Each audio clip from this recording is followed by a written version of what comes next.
Hey there, Wanda. Hey, Bomber.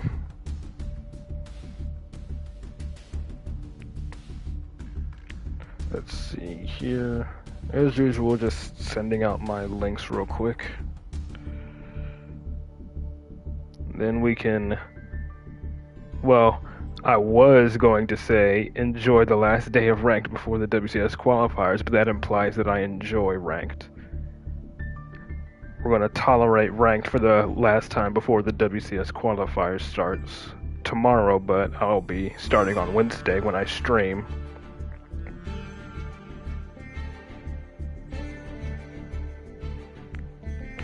But it's going average, I suppose.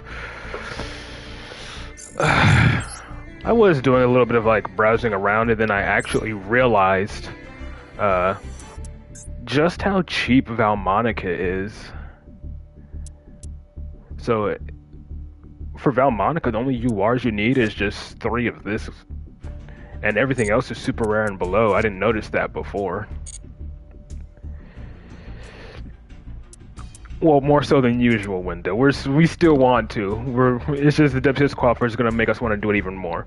So at least, you know, once I get all their gems, even though I'm mainly pulling for the Zark stuff, seems like building Valmonica seems very possible, considering this is the only UR for the core of the Valmonica cards. Literally all the other Valmonica cards are super rare and below, which is good, I guess. But enough of that. Let's suffer through ranked a bit more. It's built to go second, but it can go first. Though I don't really like the go first version of the deck.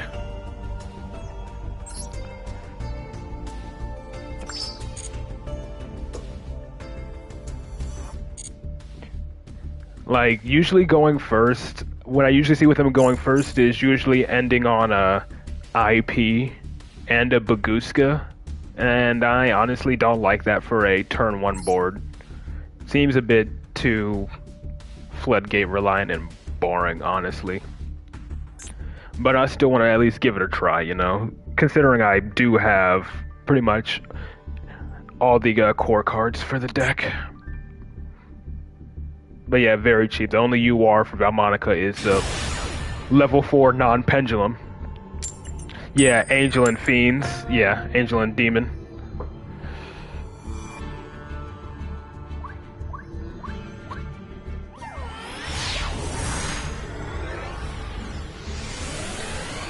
I'm just not looking forward to all of the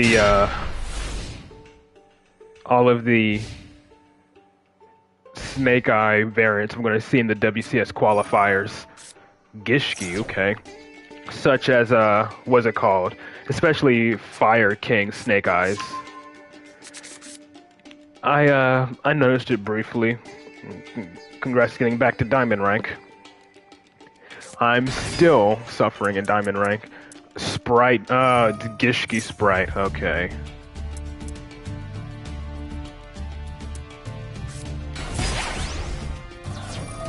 I've played against Gishki Sprite like once before, and I honestly only won because they messed up. Like, they summoned the ritual monster, which I think locks them into attacking with only a Gishki. So he couldn't inflict lethal because, you know, he could only attack with his Gishki ritual monster and not any of his other Sprite monsters.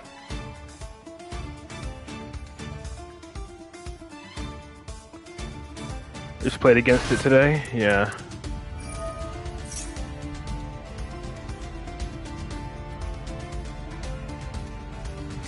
Jeez, using that card as the entire tribute. So he's probably going to have a trap that allows him to do it during the opponent's turn. If I'm not mistaken, it's the trap. Since he's locked into level, rank, and link 2s for this turn. Yeah, that thing. Only activates a monster effect.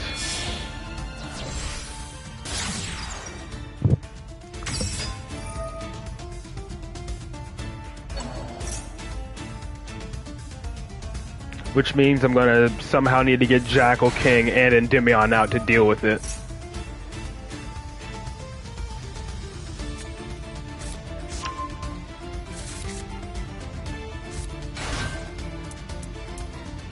Yep, there's the monster negate. Yeah, the OTK variant is pretty nice. Yeah. And yeah, I gotta deal with IP as well. That's gonna be annoying. Obviously, IP is gonna be used to make SP, because that's all anyone makes with her nowadays. As if he probably has another, does he have Cure Engrave? He doesn't, but he's probably gonna, yep, Shotgun Maxi. Typical. Let's activate Citadel first. You know, once my connection stays on. Come on.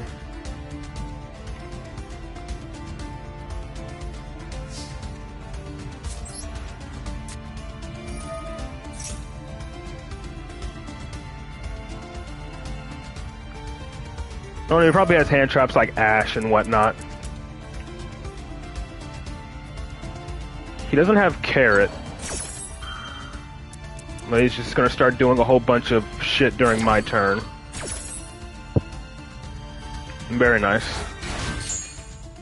I could have possibly been Master by now, but again, I only play Master Duel when I'm streaming.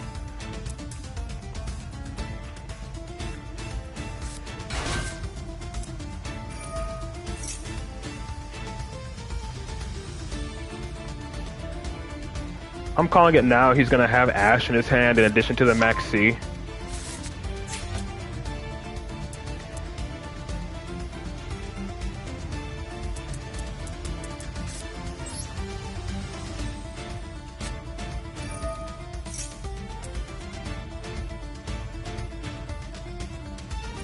Okay, he's going for it right away. Let me guess, SP.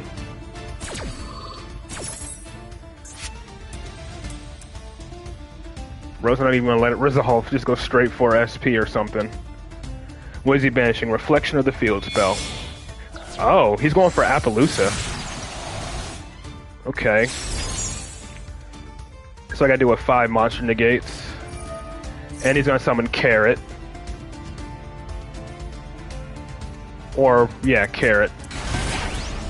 To the surprise of no one. Let's see if I can bait it out.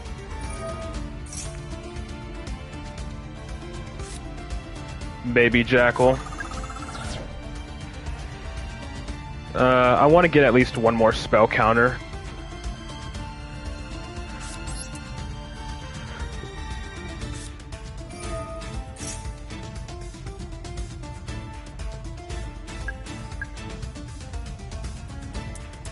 Okay.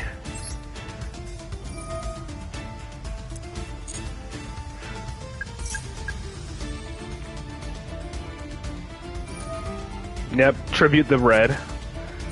So that's a monster negate gone, but he has 4 more. But she stays. So if I wanted to, I could literally just activate her again, which is hilarious. I'm betting there's going to be an Ash here.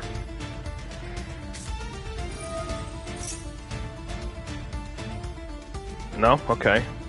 We're going to add Servant? I don't know. Servant would be nice. I could add Endymion, just pop them both, but I'm under max C. What am I at, 4? I think I'll just go for Endymion here. See if I can do like some early pendulum summoning and whatnot.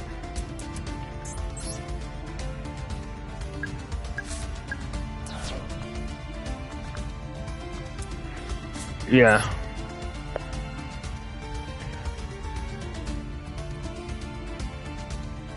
So yeah, I can't beat over IP or SP just yet. I mean, Appaloosa. But if anything, I can destroy his back row.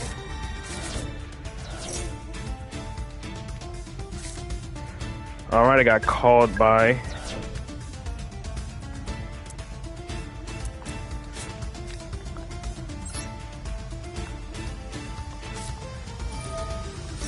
I'm trying to see if I can add a Jackal King to Pendulum Summon out first. That way I can, you know, deal with his cards. Ooh. Do I go for the draw 2? Or do I go for just looking at his hand to forcing out? No, I could take his Appaloosa, actually. That's huge. I could just straight up just take his Appaloosa. Yes, it is.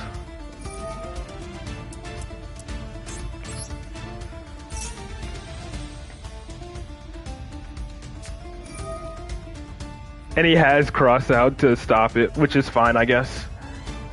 That's 2 more spell counters for me.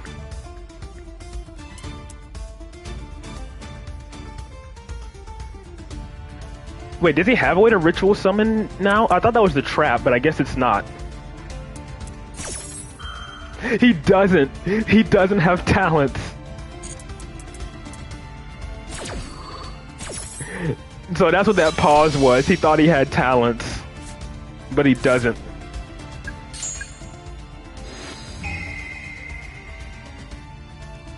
Yeah, exactly. I don't even use Ash. Thank you for the more spell counters, though. I'm gonna grab a Jackal King here, which is only 6, so I should still be able to summon Endymion. I'm just being careful because, you know, I'm under max C.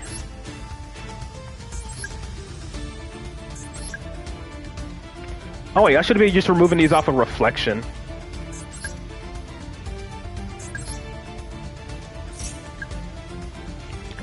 But it looks like he doesn't have anything else to really activate.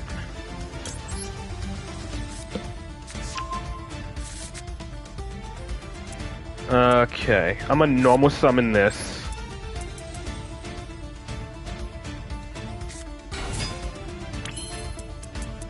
I'm gonna go ahead and summon another Jackal King.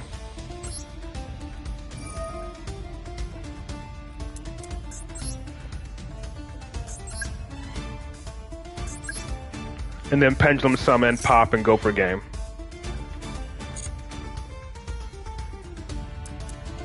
Or Master Service. I guess I Desires, so I should have checked to see what I banished off of Desires.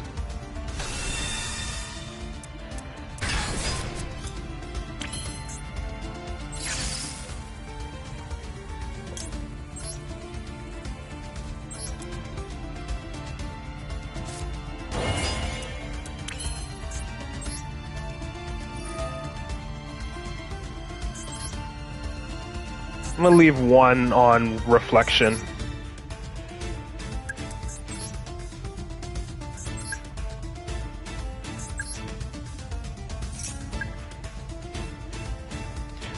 I could call it by the grave just to get more spell counters on my field for additional protection.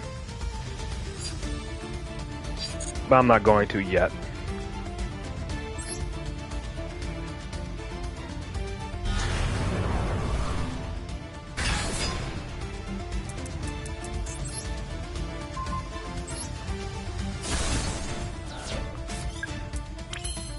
And then just call by the grave just to be on the safe side. Just for more spell counters, and we'll be good to go. Because I don't want you coming back.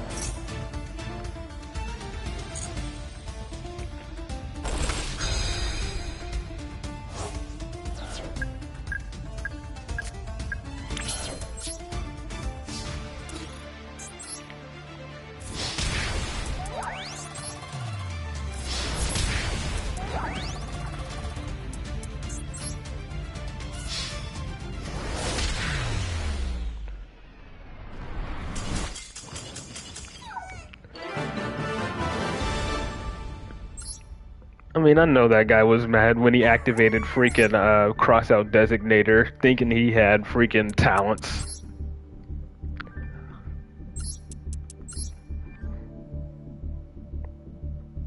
Wouldn't really say fast, just, yeah.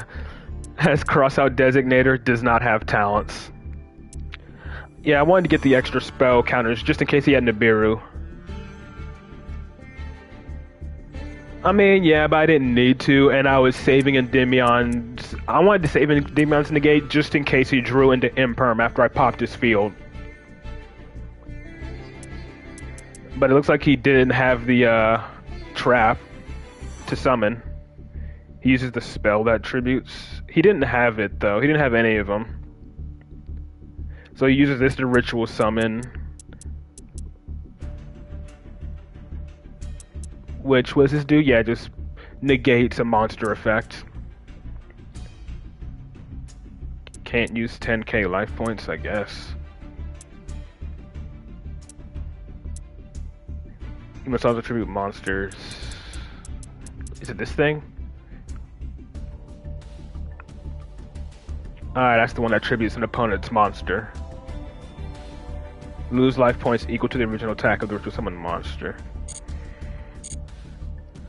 Okay.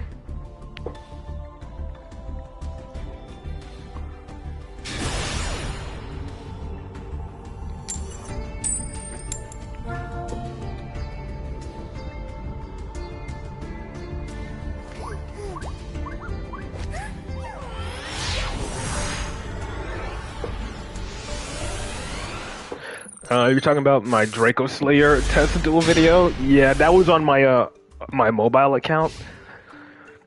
And so I don't really have the Draco Slayer cards on this account.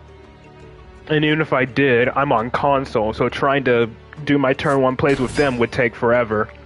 Okay, and here comes the salad stuff.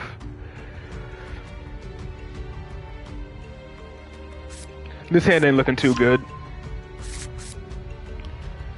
I have a single Call by the Grave to either stop Promethean or Raging Phoenix, but that he's probably going to have a way to pop my entire field with the continuous spell, excuse me. The only Fire King's Snake Eyes deck I faced, I went first, and they surrendered on my turn while I was building my board. And that was it, but I'm definitely expecting to see them a lot more. Especially once I start participating in the WCS qualifiers on Wednesday. I'm expecting to run into a lot of them.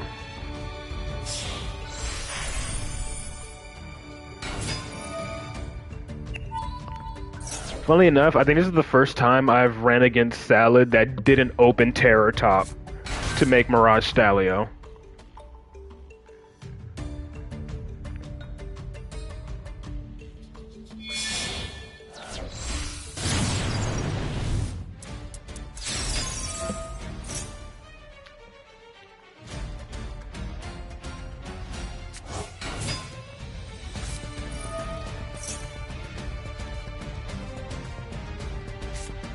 But I'm expecting Raging Phoenix and Pyro Phoenix plays or something.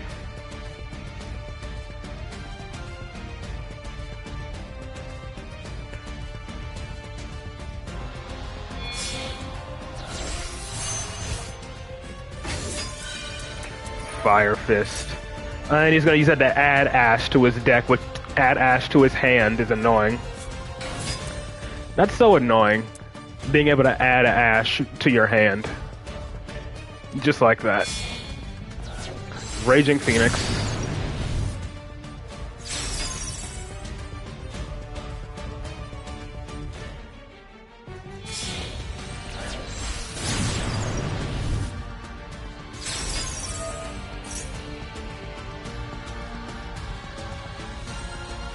You can share it.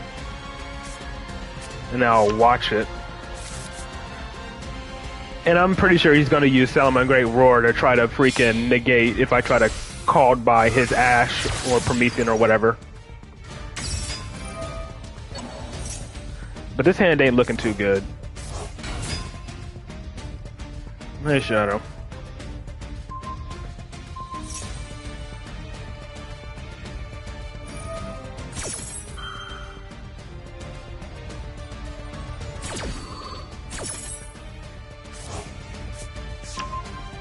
Oh no, with this hand and what I'm currently having to face against, I'm already assuming this duel is going to be a loss.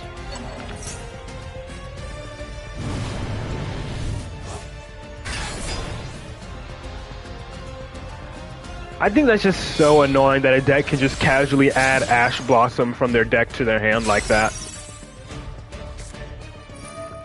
Yep, there's a sanctuary. And then he probably has like the spell. That's probably the counter trap.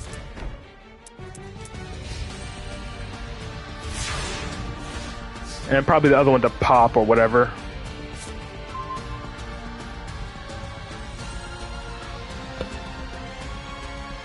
But I'm not expecting to win, especially with a hand like this.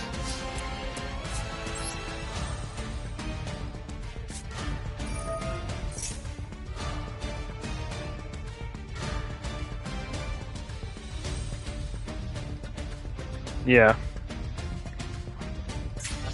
I'm pretty sure they have it. Honestly, I don't really pay attention to all the stuff they do during their turn. It's so annoying.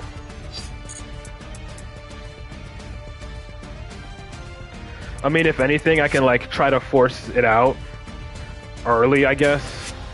But the thing is, I know he has Ash Blossom.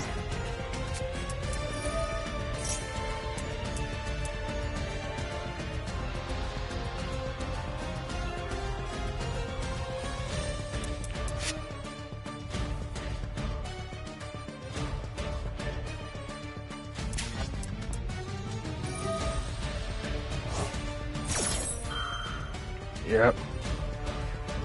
It's not gonna get baited. I can't bait it. He's gonna go for the field wipe now. Honestly, with this hand, yeah, it's too damn bad. I ain't got nothing to really stop this. This hand was just too bad. There was no way I was playing through that.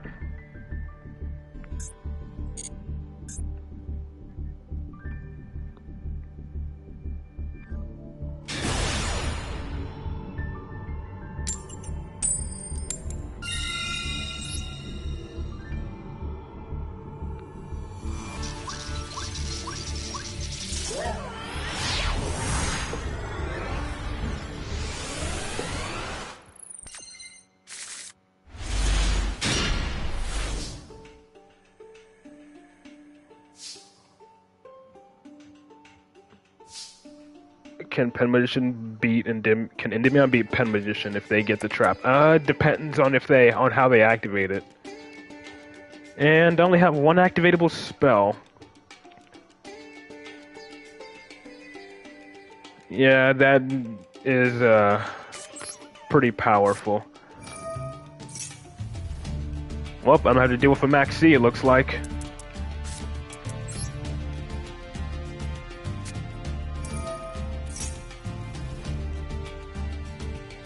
Yeah, it quite literally depends on when they activate. If you can get Endymion out beforehand and, like, you know, you can bait the other negates, then sure. But again, it all depends on, like, what all your opponent has on the board.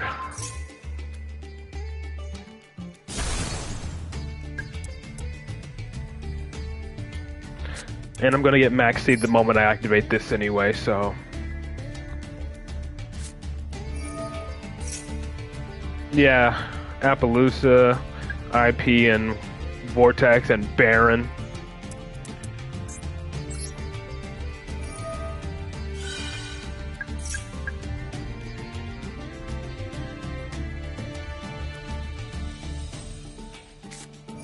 Oh, great, so I can't end on anything now.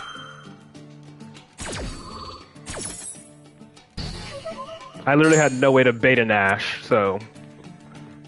Yay.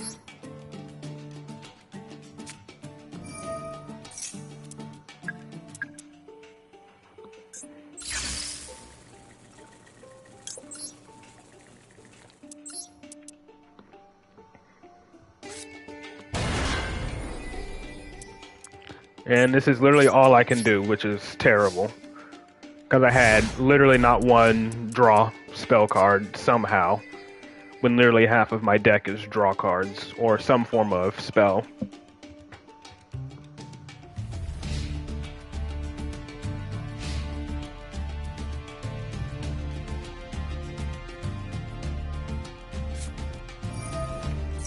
Oh, great. Now I gotta deal with Snake Eyes and whatnot. Yeah, I'm not sitting through this shit. Goodbye.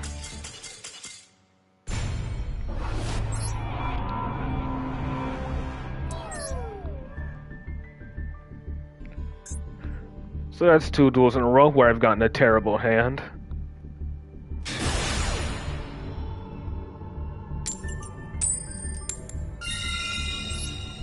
It's gonna be 3 for 3.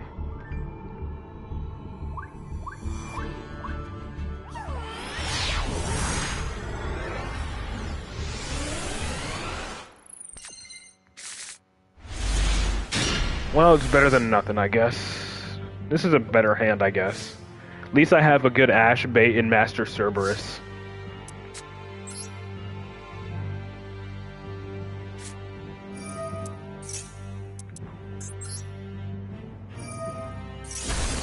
No Ash. Okay, now I gotta worry about Droll.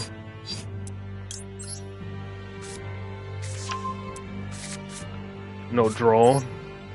So then this will be Imperm and Valor check.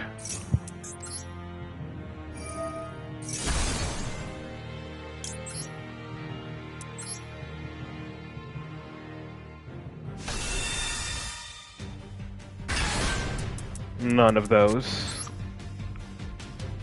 I mean, yeah, Super Heavy Samurai is the whole reason people use Droll now. Well, that's the reason they started using Droll. And then once Snake Eyes became popular, they realized drolling Snake Eyes was useless. So they just pretty much, it became used less frequently.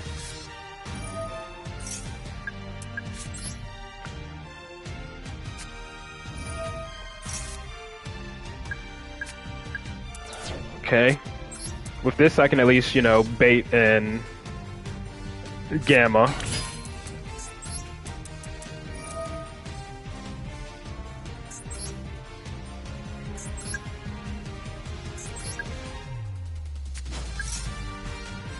No Gamma.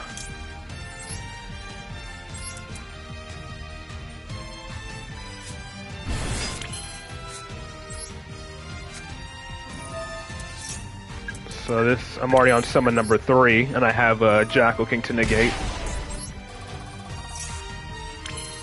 Okay, I was going to summon an Endymion, but considering I have 2 in my hand now, I am not.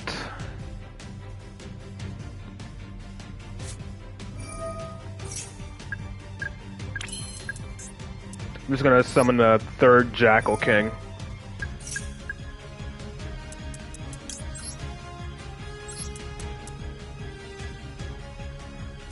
And if I don't draw another low scale, I'm just gonna have to be on the pendulum to grab a low scale.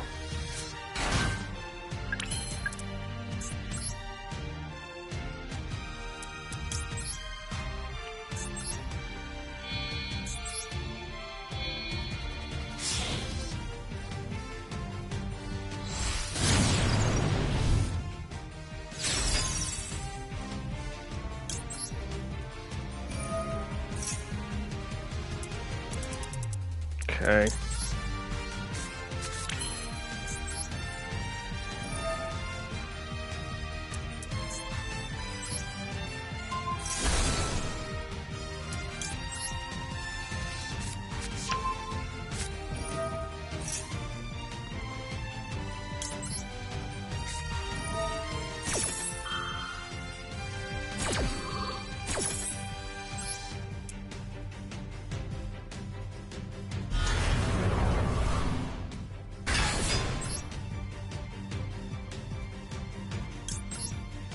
I'm thinking I didn't really activate any spells. I activated 3 spells only. Well, that's a low scale.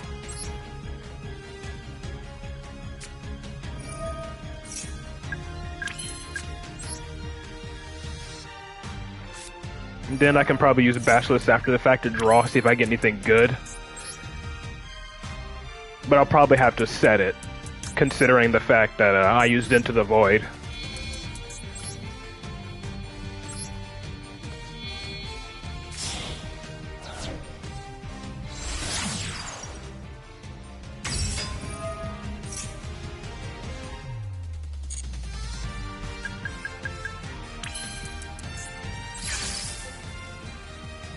I have 2 Jackal Kings already on the board, so I don't need to summon this 3rd one. But I could. But I have another Endymion in my hand. I have two Jackal Kings, so I think just summoning these two and the Endymion from my hand is the better play.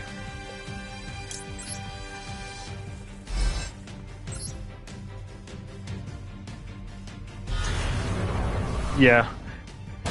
It can either be scaled or set.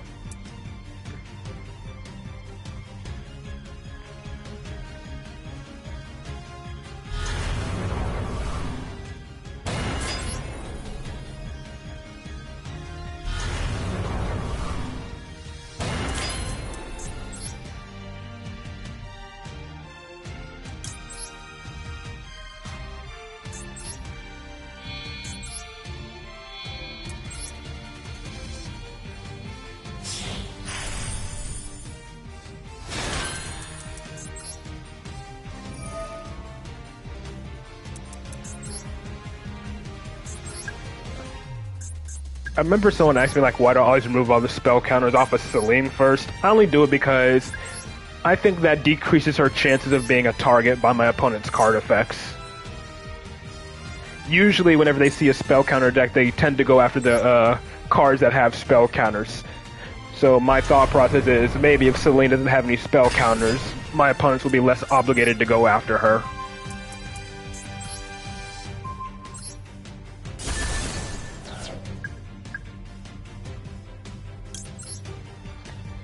Still lost to Super Poly. Yeah, that's usually how it goes. Super Poly is one of the biggest weaknesses of this deck, considering your end board is a bunch of dark monsters.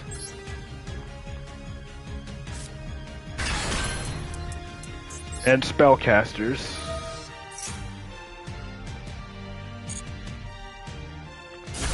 Alright, let's shuffle back. Master Cerberus, I guess. And scale to Baby Jackal. That's actually really good. Give Endymion its spell counter.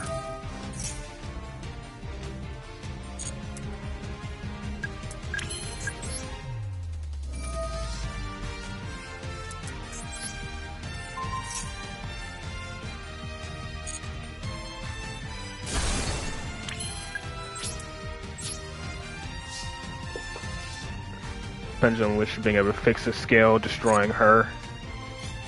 Cool.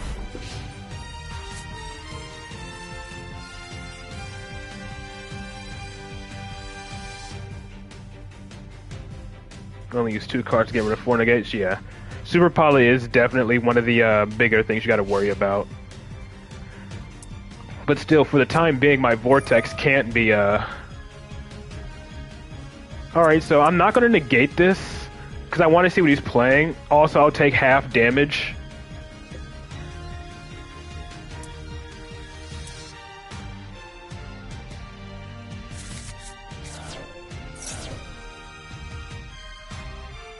Yeah, I'm not going to negate that. I don't think. Because I want to see what he... Well, actually, no. If he draws into like a lava golem or something, I don't want to risk that. I don't want him drawing into anything like a lava golem or something.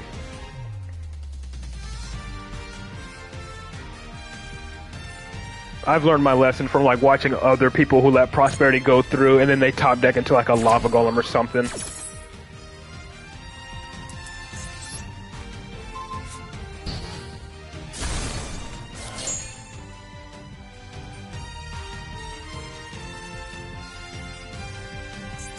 Oh crap, I didn't have my toggle on. Memento, okay. That does nothing. Since I don't have any spell or traps for him to destroy.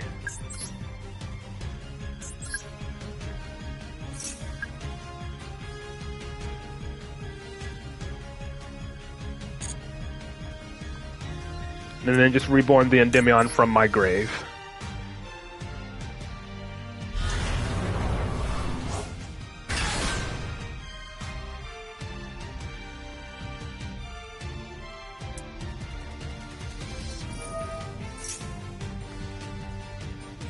He used his normal summon, so I will negate.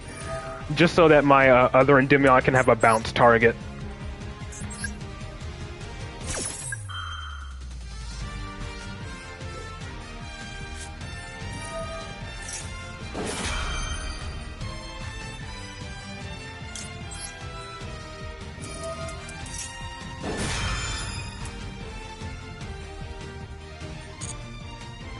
I got you, Win. Yeah. Since I use this Jackal King, I can safely bounce it.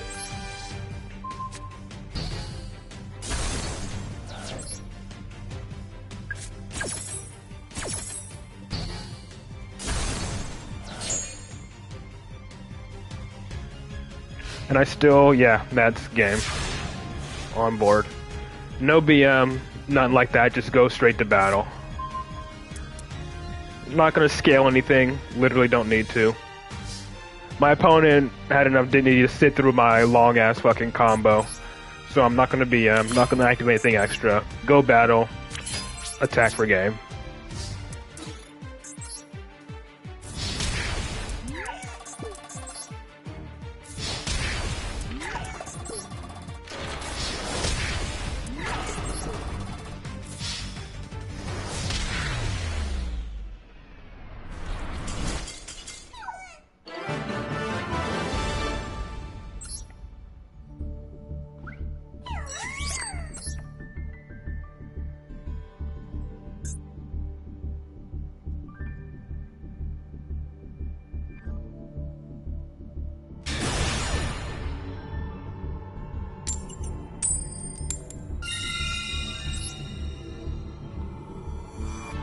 Twist of Fate. Someone's a Matt Hardy fan.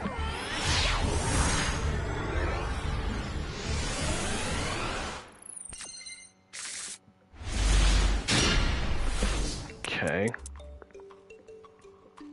This is a hand. It's definitely a hand.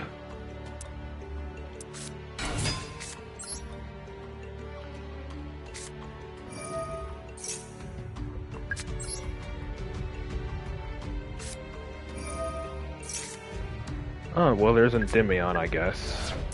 What's better to scale? I guess Magister is the safer scale option. But this means I'm going to have to Pendulum Summon early, and I always hate that. I always hate having to Pendulum Summon early. Do I scale? Which one do I scale? I think I'm going to scale Magister. Since I'm going to have to Pendulum Summon early.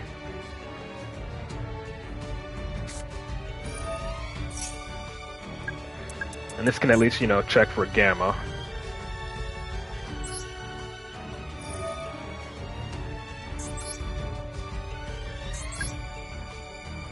Since it doesn't look like he has Imperm or anything, definitely gonna link away my Endymion. Because I gotta be more mindful of Nibiru.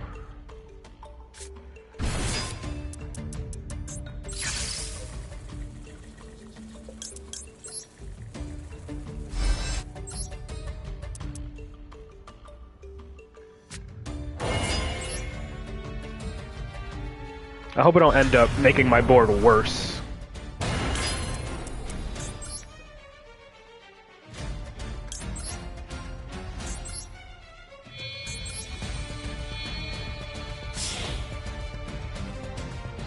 If anything, I can just add a Magister back and then summon Magister and Reflection, both simultaneously. And then summon something during my opponent's turn with Magister. That'll probably be my best bet.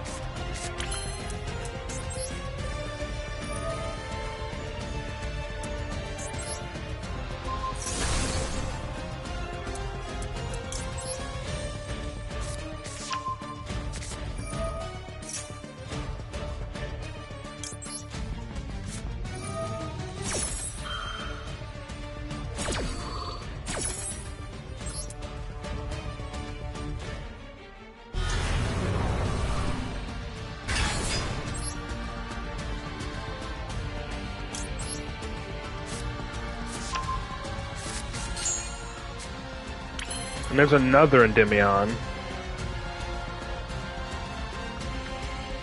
So I could just scale Magister instead, make Selene, and then special summon Endymion from the hand, I guess.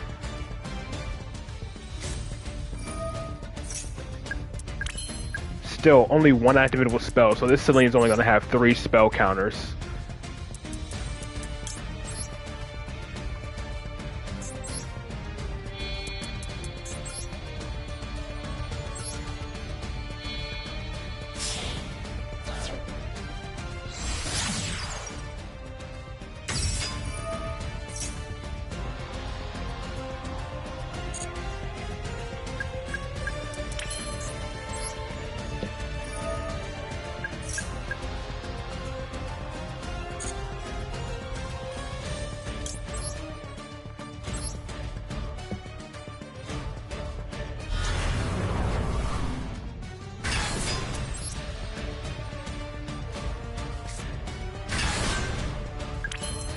So unfortunately, this is all I can end on. The only way I can end on more is if my opponent activates a spell that I let resolve, and then negate with Endymion, bounce Magister, then use Selene to summon Magister to summon either another Jackal King or Endymion from my deck. That's the only way I can see this like getting better. I mean, optionally, I can also bounce Endymion, or I can use a bounce Reflection, then resummon her to bounce another card on my opponent's field. Yep. Figured that would happen. I'm just gonna resummon Endymion. Consider he's forcing out my Endymion now. I gotta resummon out Endymion now.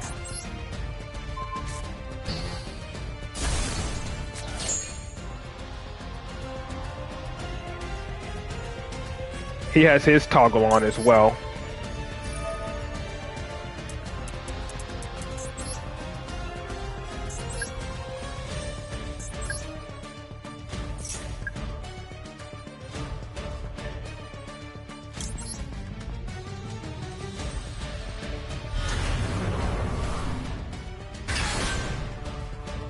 So more than likely he's gonna have to bounce Reflection to get another disruption here.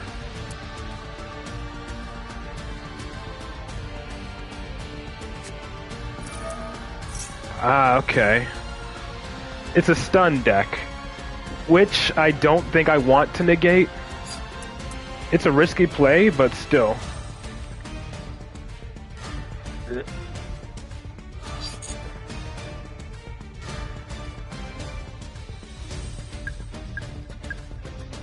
least I have bounce targets.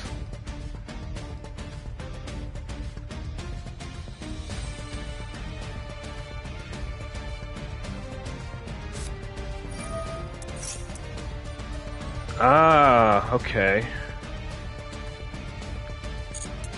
What is this, Sky Striker? No, it's just stun. Using that so I can't activate, respond to any of his spells. Which I'm probably going to have to negate, and I don't like that.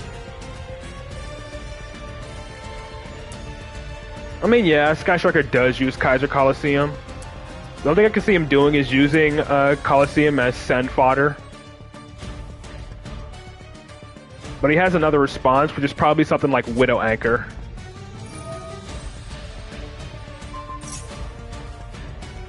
Yeah, that's what I'm doing. But I think he has another response. I think he might have Widow Anchor. No, okay. Do I bounce Reflection? Because if Reflection gets destroyed by battle, I can add an Endymion.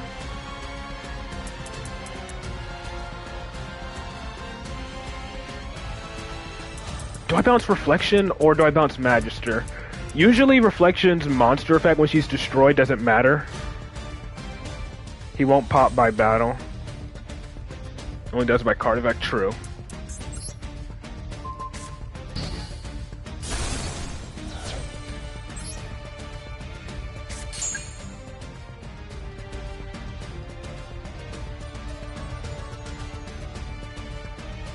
But now the only disruption I have is a single Jackal King, which I'm pretty sure he has a response for. Yep, Talons probably just take control. No, draw two. I thought he was going to take control of my Endymion or Jackal King.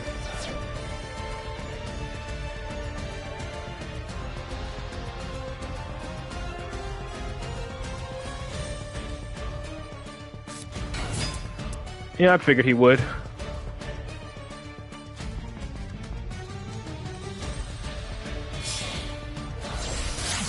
No point to negate any of these. I think the only one I negate is freaking Kagari. I think Kagari is who I negate.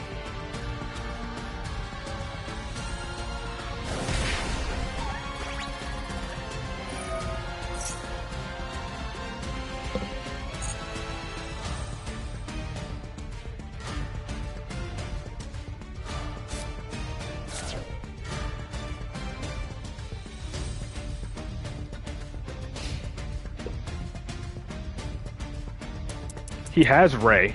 We literally saw him summon Ray. We literally saw him summon Ray, like what? What is he adding?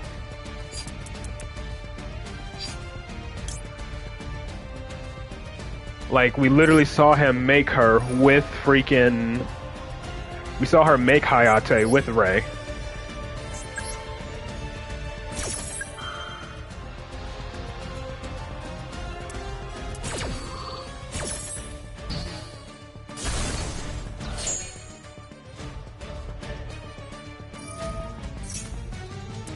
And you can only summon Kagari once per turn anyways, so...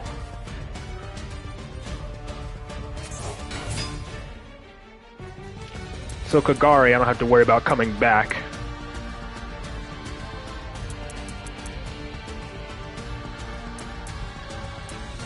I'm guessing he just goes for Shizuku here or something.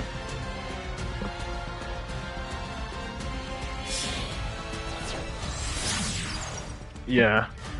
Add during the end phase.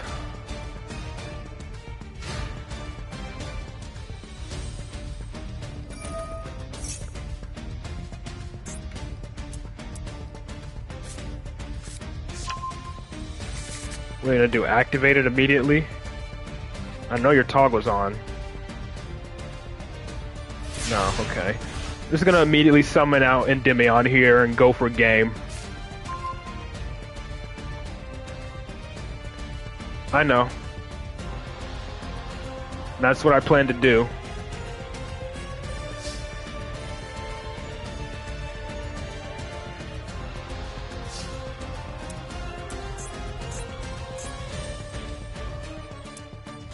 Wait a minute. Alright, Kaiser Coliseum. I can't summon because of Kaiser Coliseum. So he survives, I guess. But I'm still doing pretty well for myself.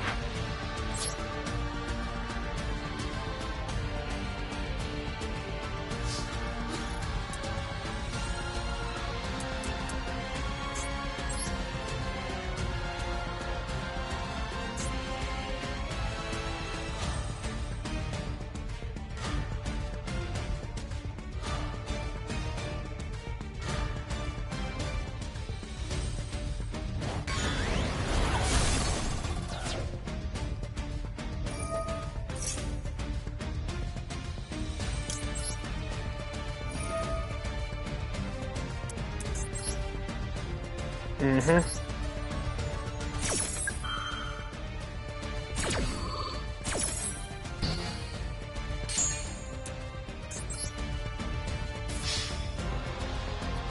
have another Jackal King. I do, but it's not really doing much. But I have a third one in the deck still, if I'm not mistaken, yeah. Magister and using Magister to summon Endymion is pretty much game here for me. He has something still activatable.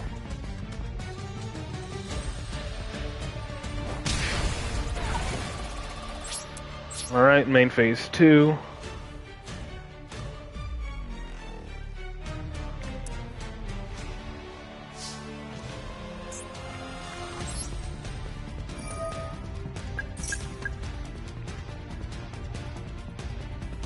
Summon out Endymion from the deck. And then I'll hold on to this reflection.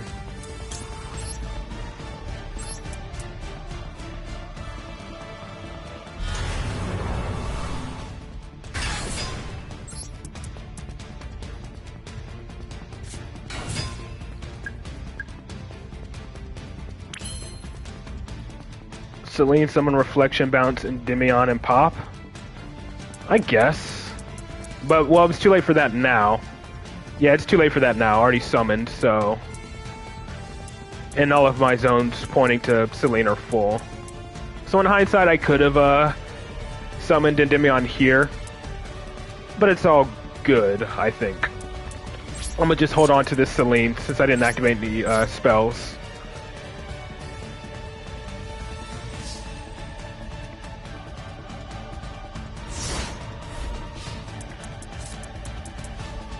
Again, he still has something activatable.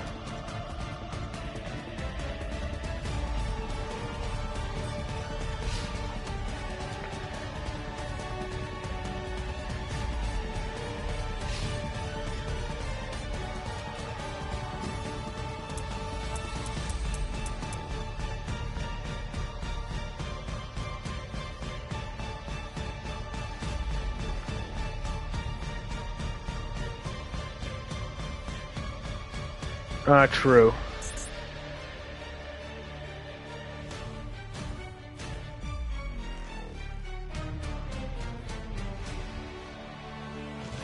That is, if he even has a monster he can summon. Normally they just have a Ray. I'm just hoping I don't get hit with like a lava golem or something.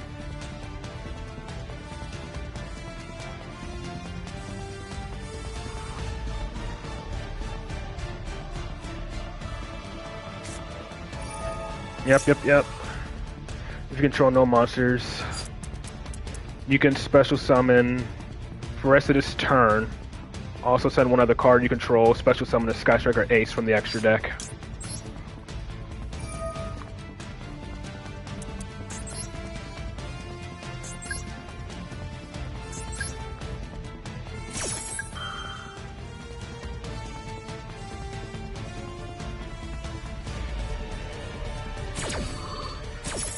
I'll go for another Jackal King since I already have 2 Endymions that can activate.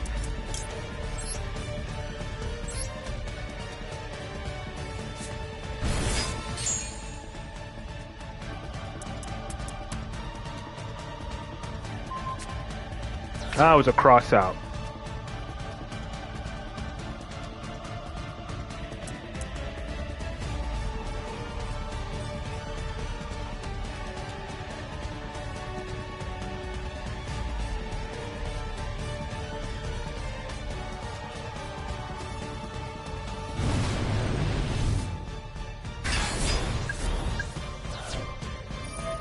Yeah, nope.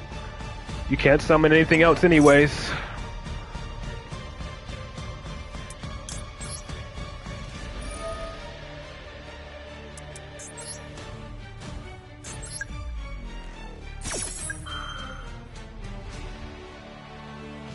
Even if Kagari summons, or even if Ray summons, she can't summon anything else from the extra deck for this turn, thanks to linkage.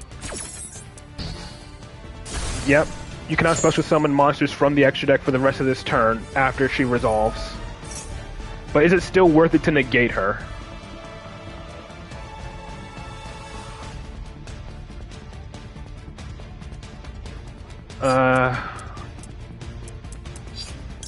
Might as well.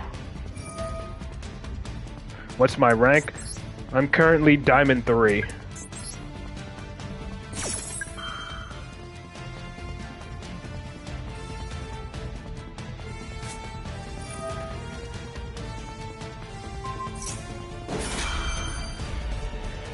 Okay.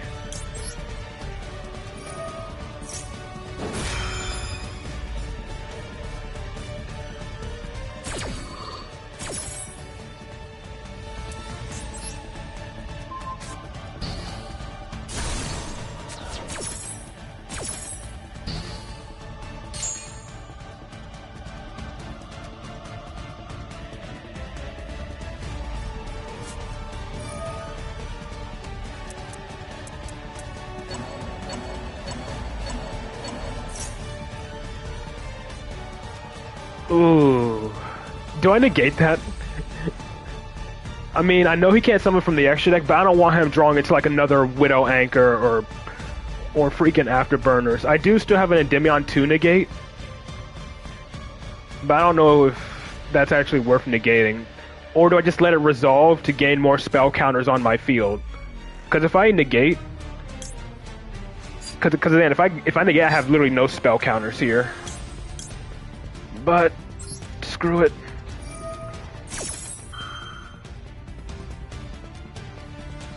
He still has a quick play or something. He has something.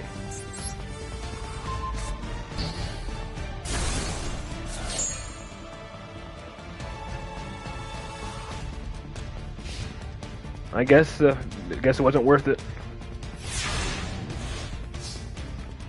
I'm just gonna scale it against spell counters here. You never know. What in the world does he have that is causing his field to light up? I'm not taking any chances, so I'm just gonna summon in Endymion. Just to be on the safe side. This ain't BM, I'm just not taking any chances.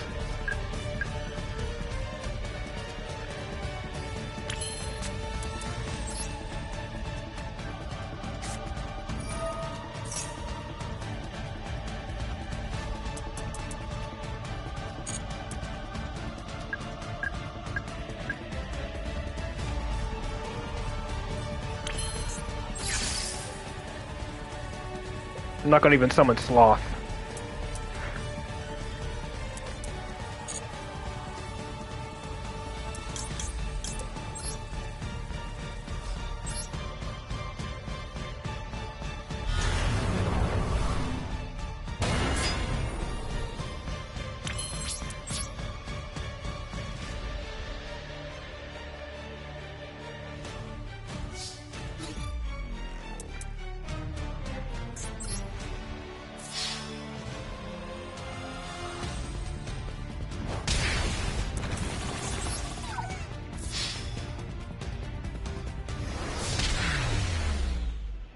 I'm gonna check his deck list. But I think I do remember. I think the reason why people actually hated Sky Striker in the TCG, which I think was because of Mystic Mine, essentially. They would use Kaiser Coliseum and Mystic Mine, if I'm not mistaken. Okay, so it was probably DD Crow. But he did have Droplet. Okay. Hello. And he had a single copy of Evenly. He drew into his one of Kaiser Coliseum. I forgot that card was limited to one. I haven't seen it in so long. Got hit so long ago because of the stun players, I forgot this card was even limited. This dude drew a lot of his one-ofs. He drew his one-of Kaiser Coliseum, his one-of Talents, his one-of Lightning Storm. Like, jeez. He has two of the Altard Engages, but none of the Altard Kagari.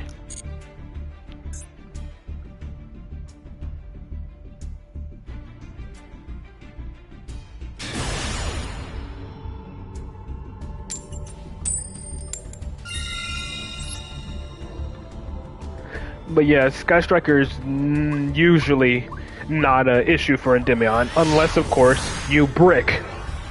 Or if they set up Kaiser Coliseum turn 1.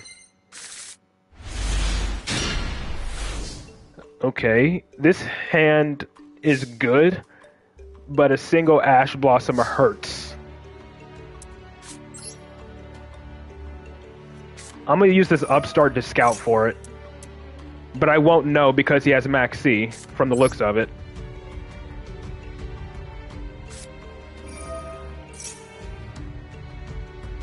I'm gonna use Upstart first. I doubt that's gonna force it out, but we'll see. Okay, yep, he shotguns Max C there, to the surprise of no one. Because they don't want you drawing into Called By. I think he has Ash as well.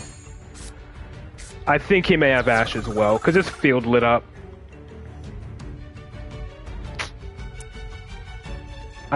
Well, there was a bit of a delay. He may have Ash as well. So do I just bait the Ash with a draw 2? Or do I just... I don't know. Sloth pass? Well, I need a way to get to Sloth. Well, I can Pendulum Summon it, I guess. I mean, if he doesn't have Ash...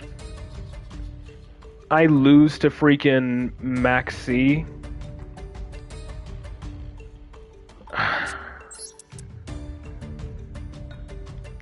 I guess. Because I want to get more combo cards.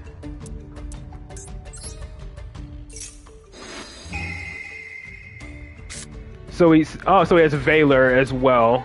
And Birth.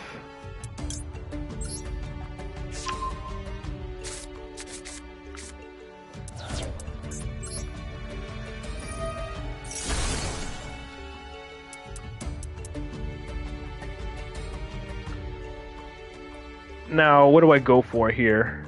He bricked pass? Yeah, but he still has something he could top deck into. He can still top deck into something. What if he literally top decks into his, like, one card combo, like a Cash Terror or something? Like, what if he top decks into Fenrir or a Unicorn or something? Then he could just go combo off from there. I don't want to take my chance. I don't want to take any chances with that.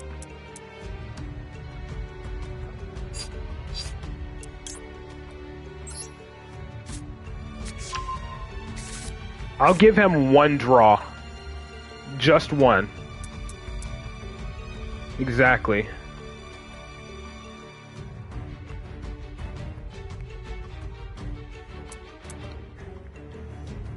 I know it doesn't, but still.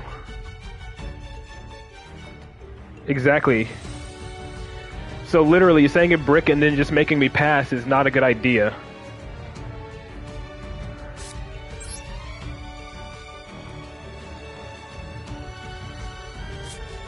I want to at least have something.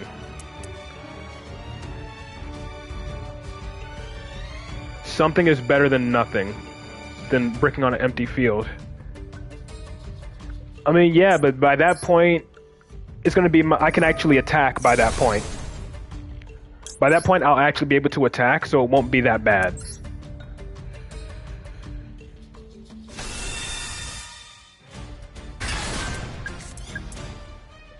So another card in his hand is Valor, which is not an issue.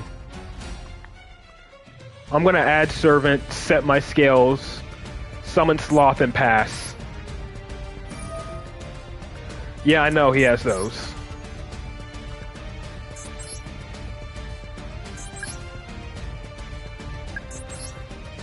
Or do I add Magister? Here's a question. Do I add Magister here, Scale Sloth, and Pendulum summon out my Endymion for a spell trap negate? Or do I just set my Scale, summon Sloth, and pass?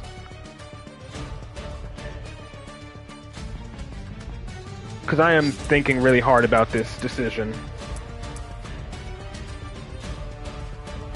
Because if it is Snake Eyes, negating any spell they get into will be good.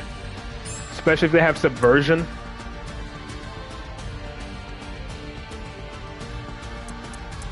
But I am really contemplating this.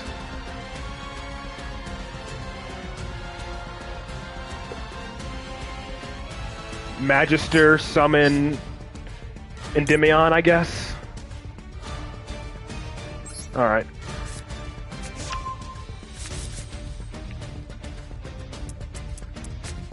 And then I'll scale Magister first, that way I can at least start gaining some counters.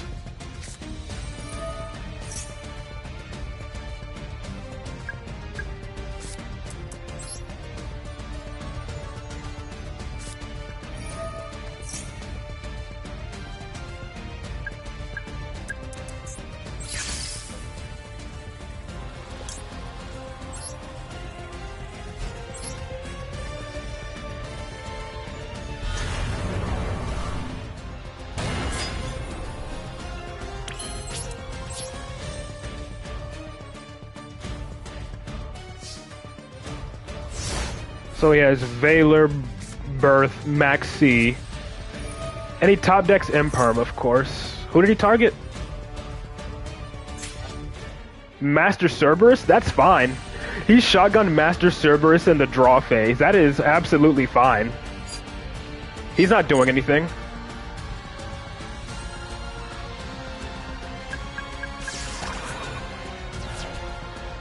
But again, they see spell counters and they're usually afraid.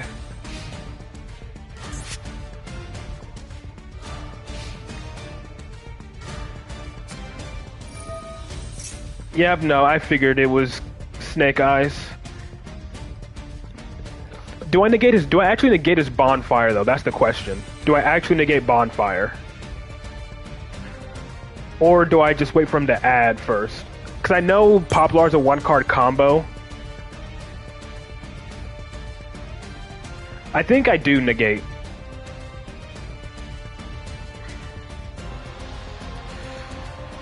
I am, yeah, I'm gonna negate.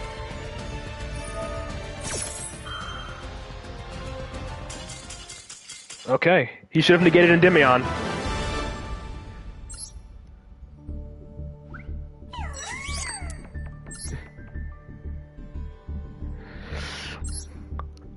Here's the thing. If he surrendered the moment I activated Endymion, why didn't he try to Imperm Endymion? Like, literally, that's all he had to do, right? All he had to do was Imperm Endymion, force me to negate, then activate Bonfire. Why did he shotgun Imperm onto Master Cerberus? That confuses me.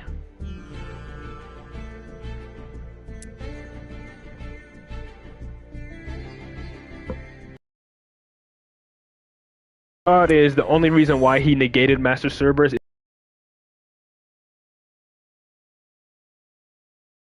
Yeah, he probably saw the spell counters and thought Master Cerberus was the bigger problem.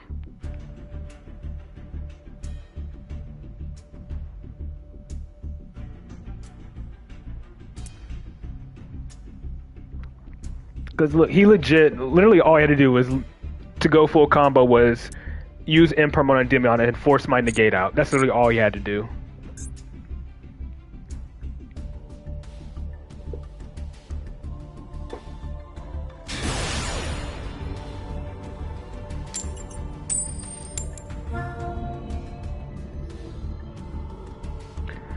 Yep, Yu-Gi-Oh players' biggest weakness, not rating.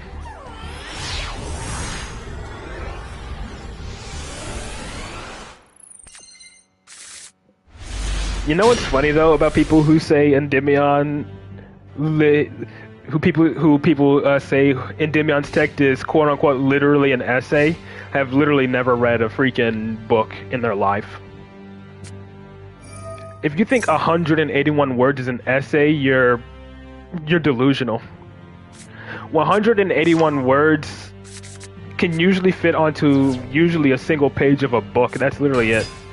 It's not a freaking essay.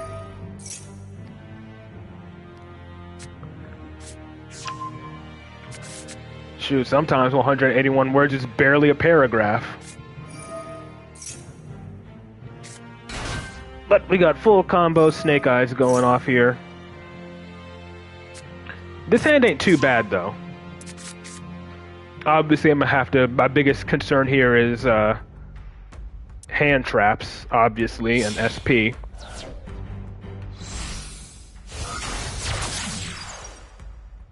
Yeah. Yeah, he does. It's 181 words, but it's broken up into 2 effects. I haven't run into it. Let's see if this is Fire King Snake Eyes. I don't know.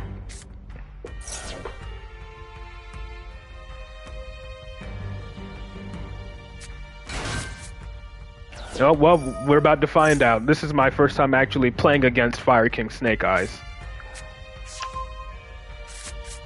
This will legit be my first time playing against the deck.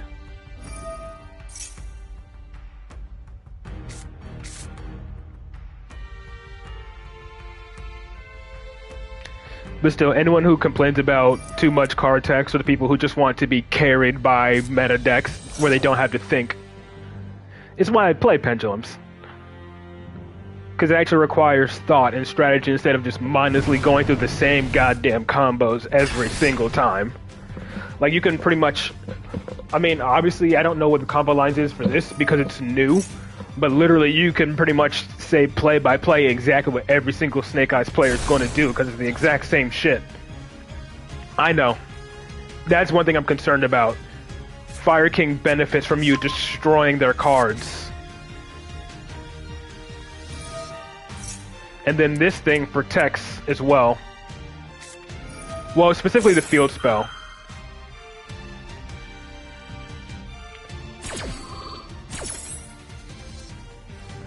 So my best bet here is going to be either Reflection Bounce or Master Cerberus Banish. Those are going to be some of my better options here.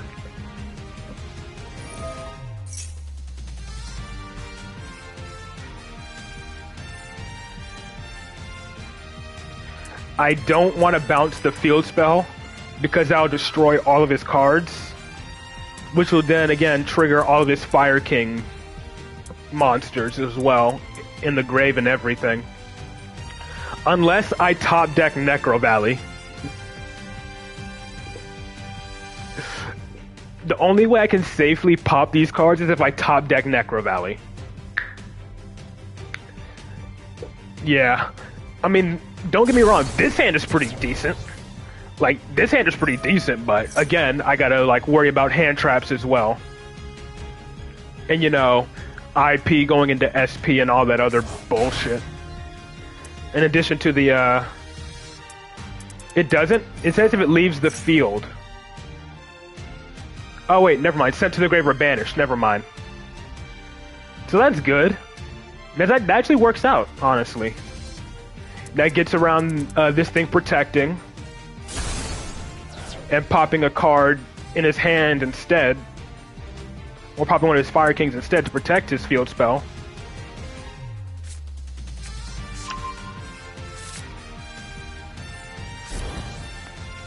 Curie.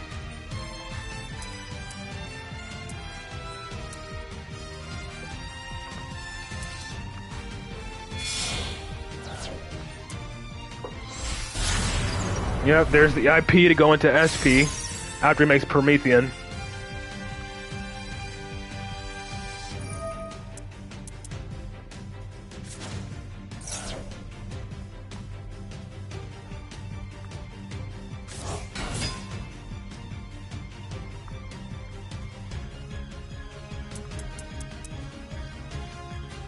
Yeah, Necro Valley, essentially.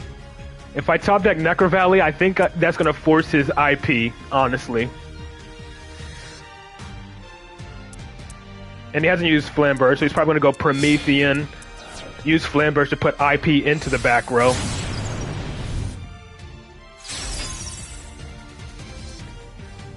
And then probably make like Raging Phoenix or something. Or Ambler Whale. Does the Fire King version use Raging Phoenix more or Ambler Whale more? I think they use Ambler Whale more because it has an additional effect when destroyed or something like that.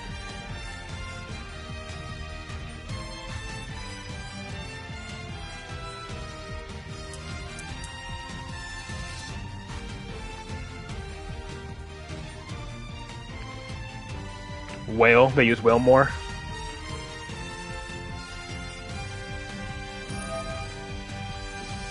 Yeah, put your IP back.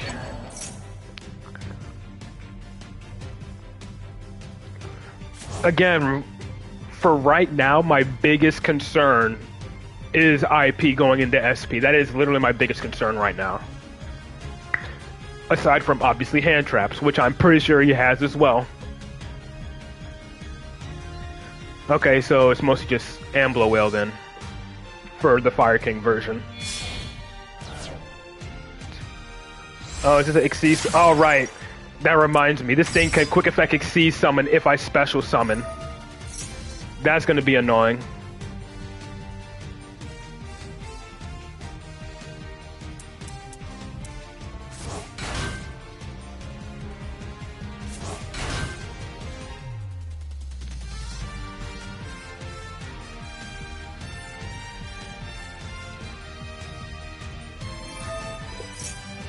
Yeah. I'm just saying, on Wednesday when I start the WCS qualifiers, expect to see this shit a lot. I'm expecting to see this a lot starting on Wednesday.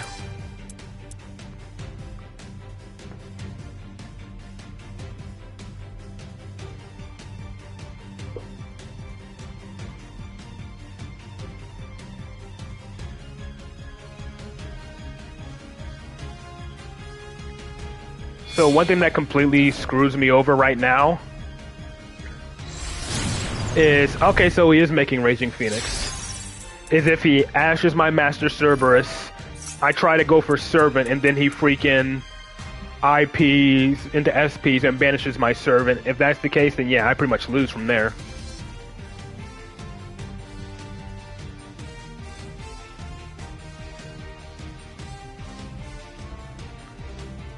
But yeah, I think either field spell would work.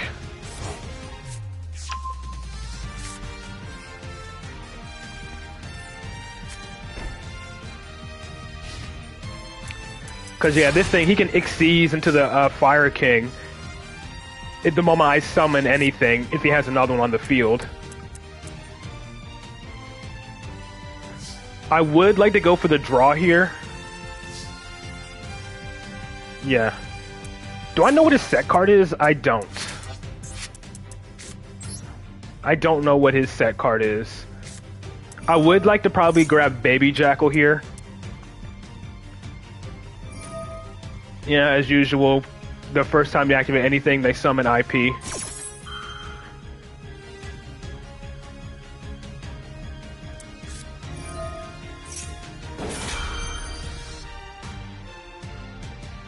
And now he has a way to make his rank 8 the moment I special summon.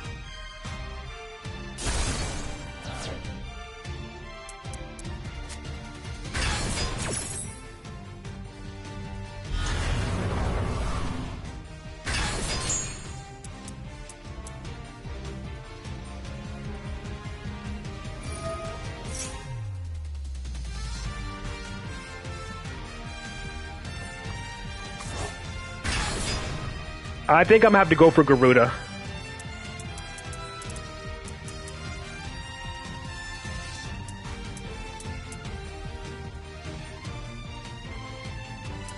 Or yeah, I think I gotta go for his back row card. Unless, of course, I get ashed with the 2 cards in his hand.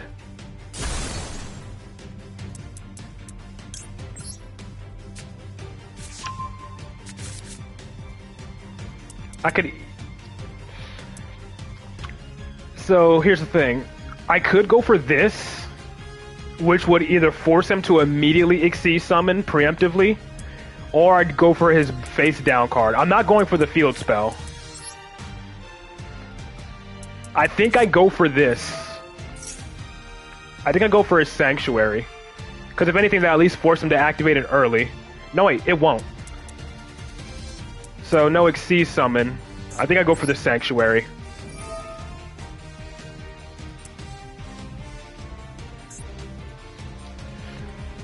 Yeah, I'm not gonna pop the island. Plus, the Sanctuary protects it. Just so that at least cuts out 1 disruption. And this will force out another one at least. In Promethean Princess.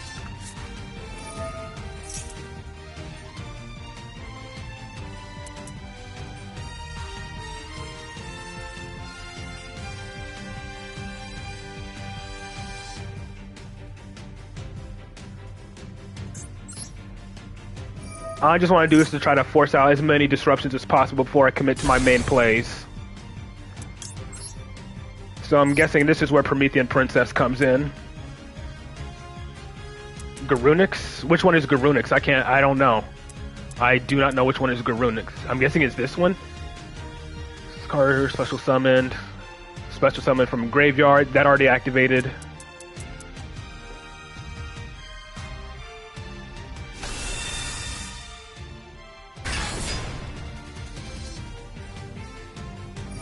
Yep, there's that. It's this thing I gotta worry about, right?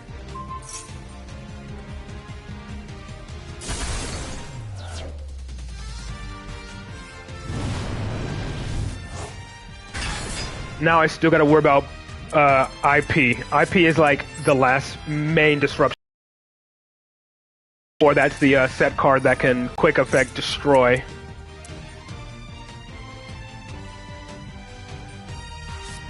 Yep, of course, he has it.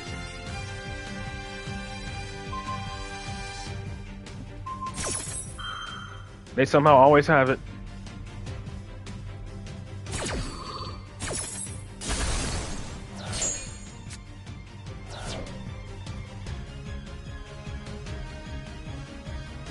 I gotta like top deck, it's like a miracle or something.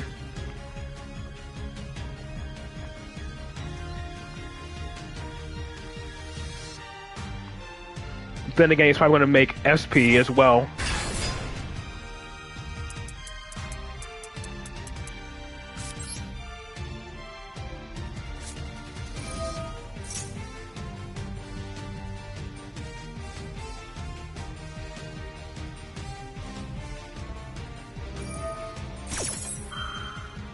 I'm guessing he's making Appaloosa or something. Trust me, he could make...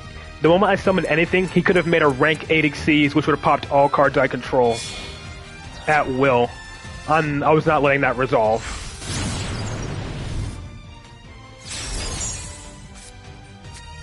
Oh, Magister. He ain't doing... I mean, Magister might be helpful depending on what I draw into. Oh, he's fire locked? You're right, but still. Well, I didn't want any of my monsters getting destroyed. I'm literally banking on drawing an activatable spell card here. Watch me draw, like, Into the Void or a monster or something. And I'm gonna be bricked up completely. Talents, okay, that actually works. Holy shit. I don't think he has any more disruption. Unless he, like, top decks Ash or some shit.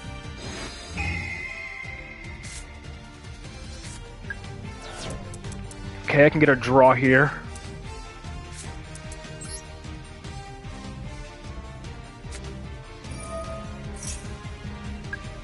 He'll top deck the Roach. Trust me, I think he would have shotgunned it if that was the case.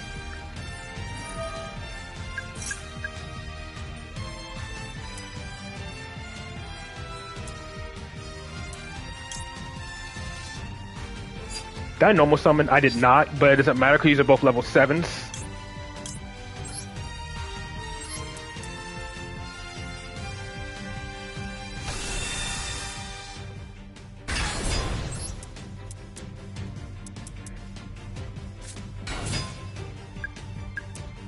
He has something. What does he have? Is it something in the grave? He has something he can activate. But I don't know what it is.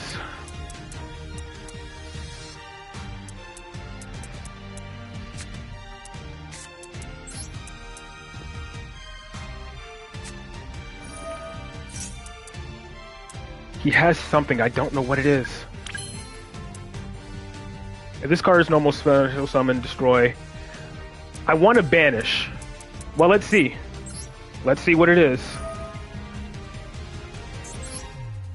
I'm gonna attempt to banish one of his Fire King monsters.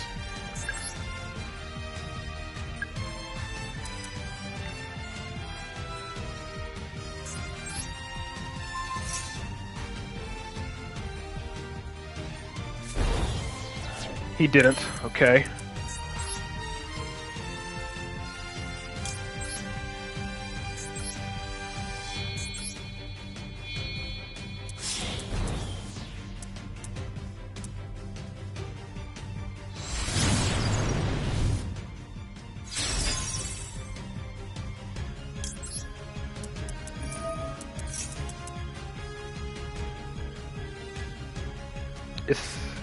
So he literally held Valor for that. He held Valor solely for Electromite.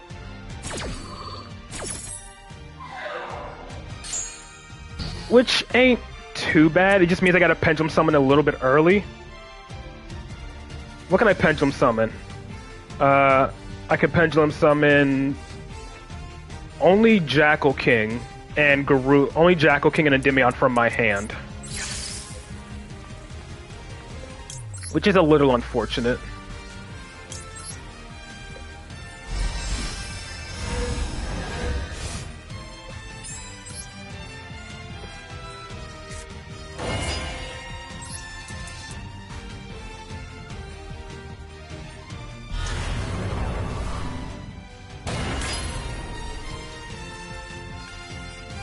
Yeah, I know.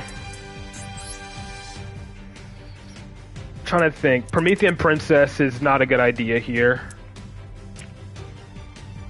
Because that means I had to get rid of this, and then there's a whole bunch of other stuff I gotta do.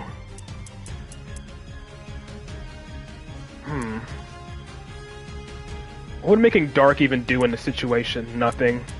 I think I just go Selene.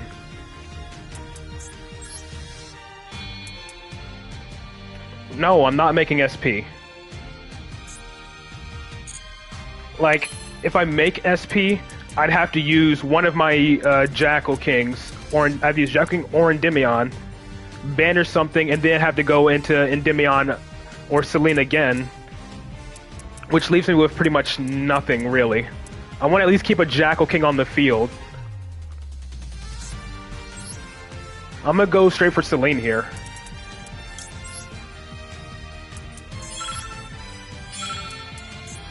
What do you mean, Bellstar? Bellstar is not on this field.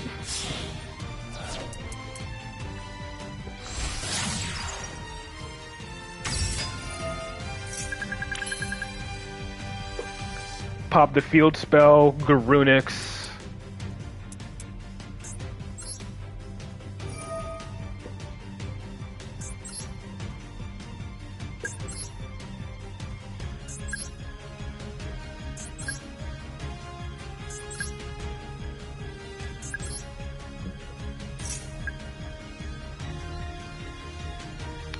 The spell used for Pop Servant can protect monsters like Balinx, okay?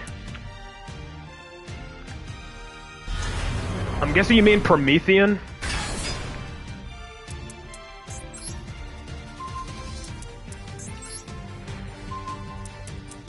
Let's see. This doesn't matter too much, I guess. Yeah, I know I can activate Basilisk, but depends on how much it's gonna be worth.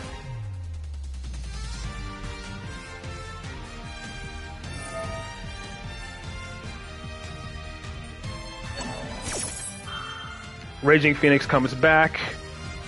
I guess I can negate that.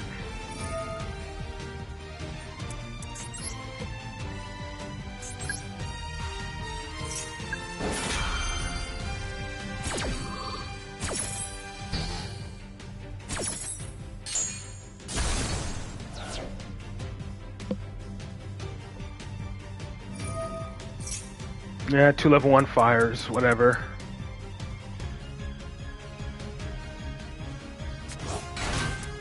Ash and Poplar, or this thing.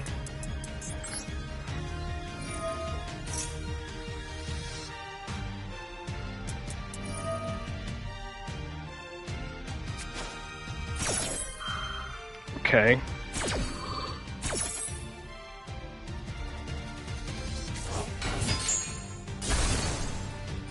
Let's shuffle back Master Cerberus or something for a follow-up.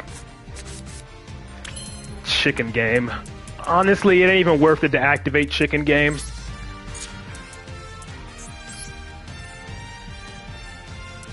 I don't have time for that.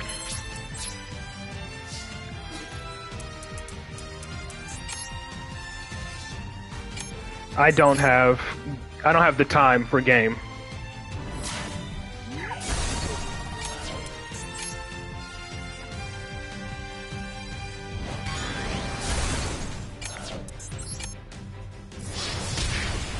I did not have time to make access code. Trust me, I did not have time for that.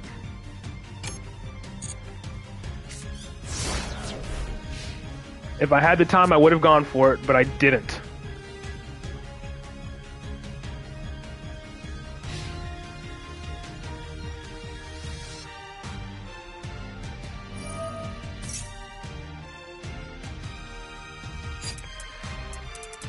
I don't think I negate that.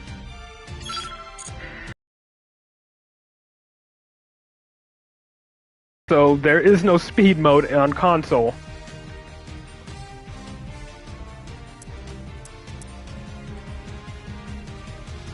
There is no such thing as speed mode on console. You see how long it takes me to navigate here?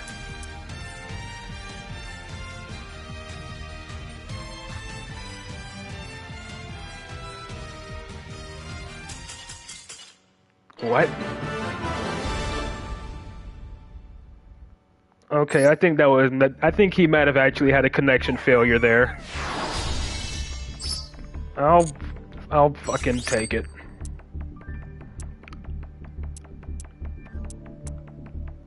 I don't even know if that's worth saving. I think he just legit had a connection failure. I honestly don't think that was worth saving. I'm fairly certain I would have been dead.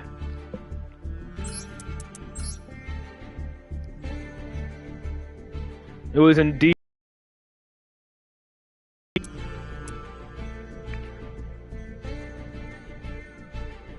Trust me though, if I had a bit more time, I definitely would have gone access code.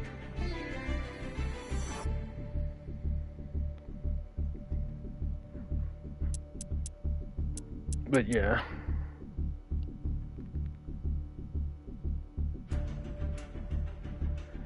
Huh, why didn't he use this then? I'm guessing he was probably also low on time. Because he definitely could have used this.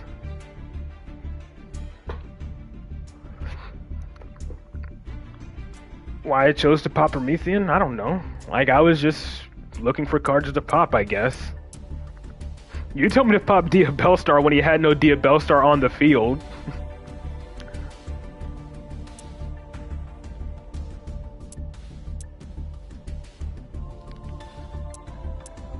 Like, he didn't activate anything. Like, he didn't activate Link Karibo. He didn't activate this to protect. Someone did.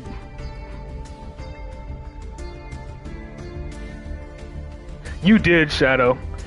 You did say that.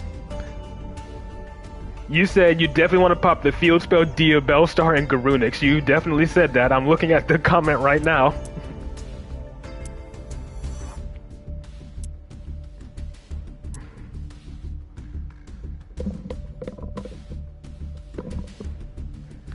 Let me see. Yeah, I'm literally looking at the comment right now. I'm gonna pin it just so you can see. There you go, Shadow. There's your proof. You definitely said it.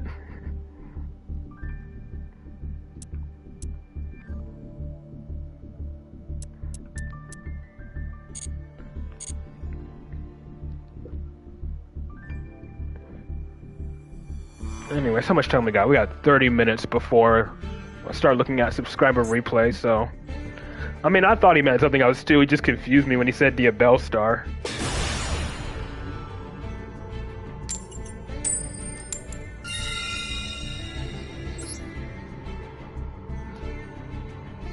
But anyways, remove the pin.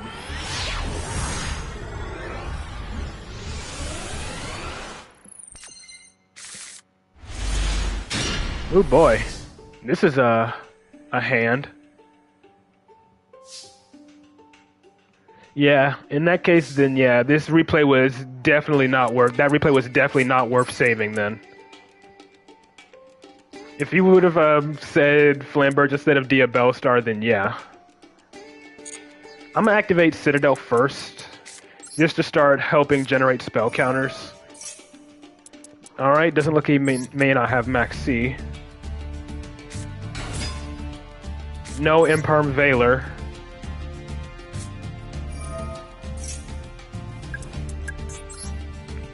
Ash. No Ash. I guess. But still, I played that terribly.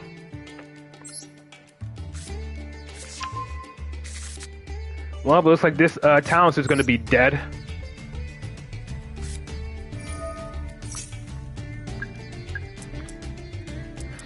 Might as well use this baby Jackal now then.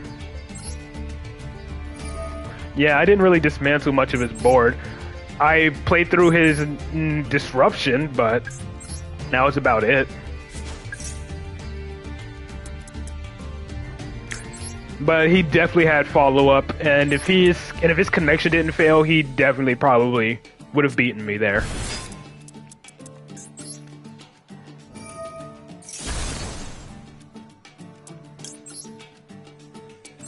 I mean, even if I get hit by Nibiru here, I at least have talents for follow-up. Unfortunately, I won't get a draw off of Electromite.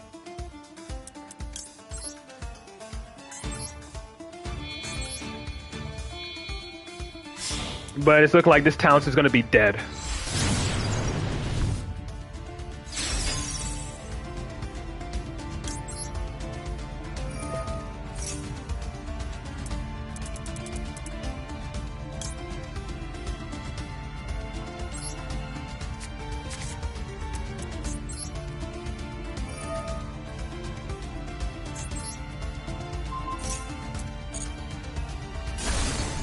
Gotta remember to actually let it be destroyed, otherwise I don't get to grab back.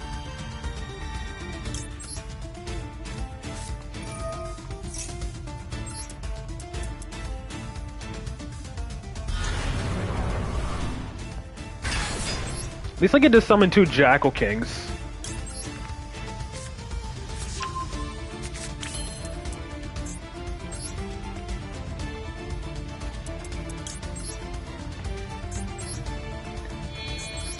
So essentially, I'm gonna end on a single Jackal King, a single Endymion, and Selene with Necro Valley.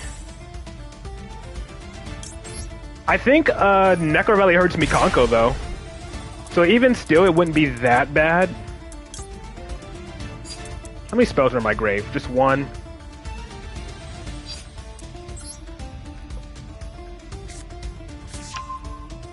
And I didn't even activate talents. The fact that it can? No, it makes perfect sense. Stop you from moving cards out of the graveyard, that's literally what Horse is all about, so it does make sense.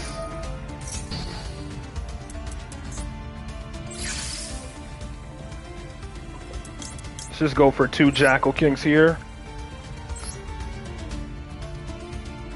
I'm gonna use 1 as link material. Activate this Necro Valley, go into Selene.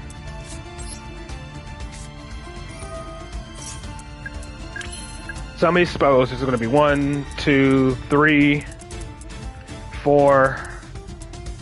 It'll be exactly 6. Jeez, I don't like that.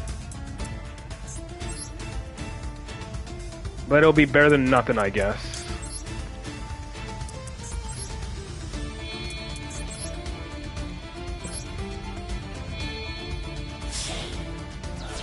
Part of me is debating to also pop my talents in hand.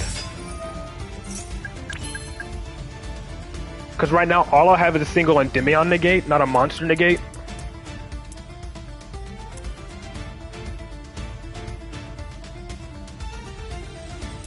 But, like, part of me wants to set this talents and pop it as well. That way it can have 2. But it doesn't make too much of a difference, does it? I'm gonna hold on to it. And I'll just pop my Jackal King and scale.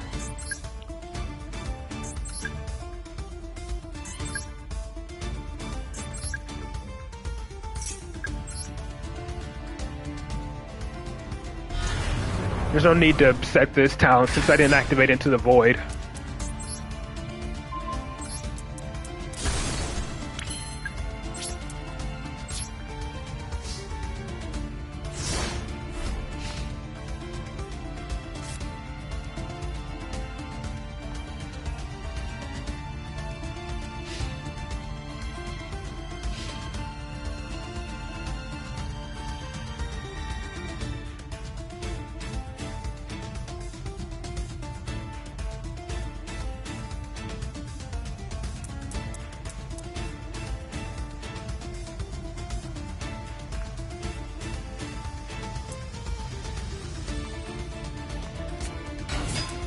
Ah, flu.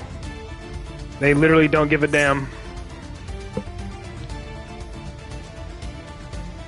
Why do I always play against the decks that don't care about Necro Valley whenever I end on it, with very little disruption otherwise?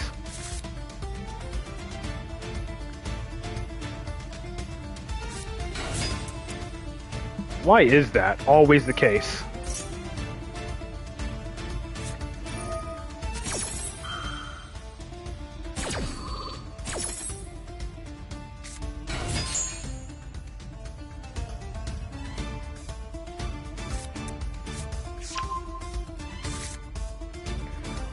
I don't have much of a choice. My opponent's going to have to activate a spell, which I doubt they're going to do.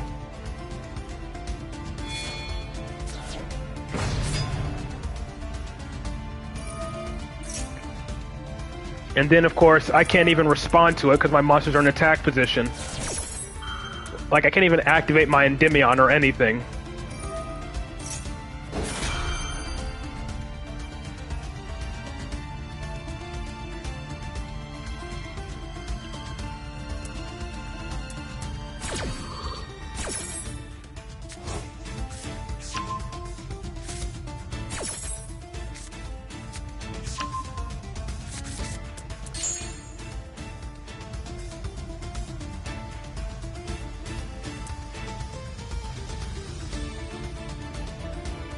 Like literally, if I had one more spell counter on my Jackal, or like on my field in general, I could have negated it. I legit could have negated it, but nope. I just didn't get anything to do so. And this Necro Valley literally does not matter.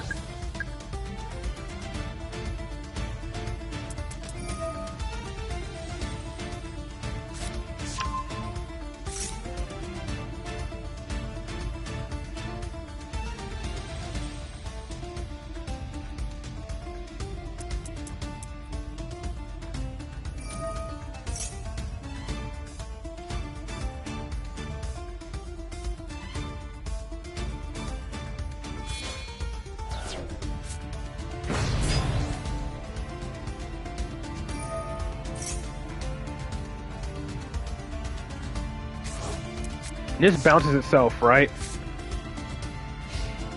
Yeah, it does. So he's definitely going to negate my Endymion.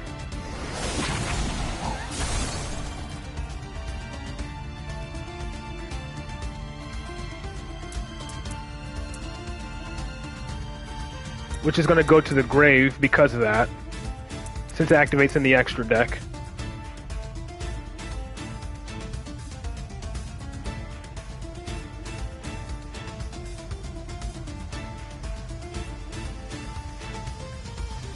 So pretty much I'm relying on a draw.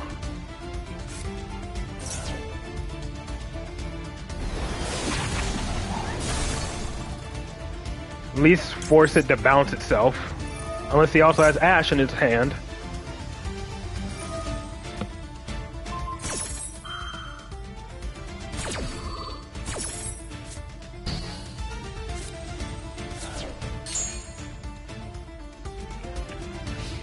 I just need a way for him to activate a monster effect during my main phase, so I can activate this talents.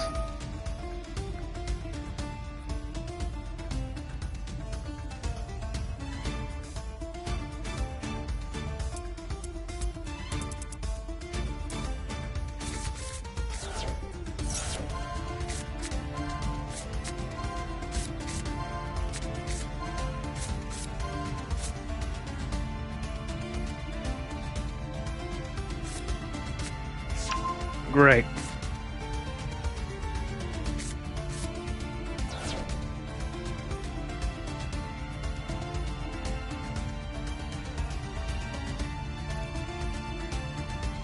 Of course. Gives me Necro. That's what it always does. Okay. That doesn't. It gives me Necro Valley against decks that literally don't care about it. Watch that be double freaking... I know he has the trap, but watch it be like double Imperm or something. And of course I actually top deck Garuda, one of the most useless cards.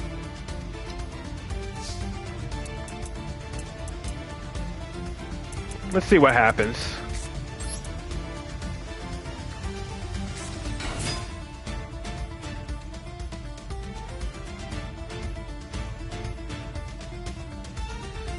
Access code is not in the question. Great.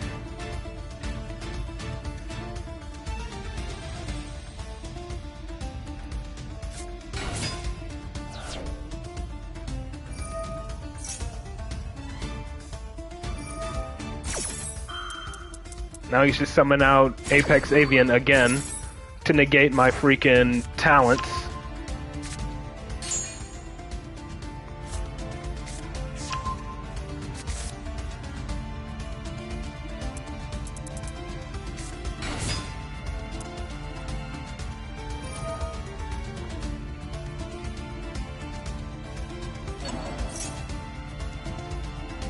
Not reborning Electromite, that doesn't matter.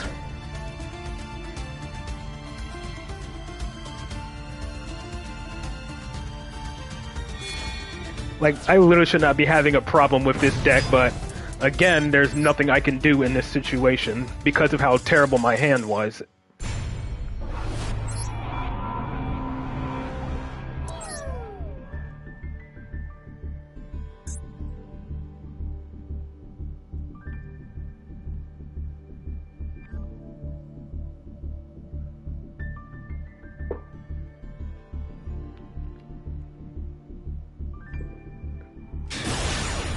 I guess that's why he used Feather Duster. And that's the only reason why why I assume he only used Feather Duster.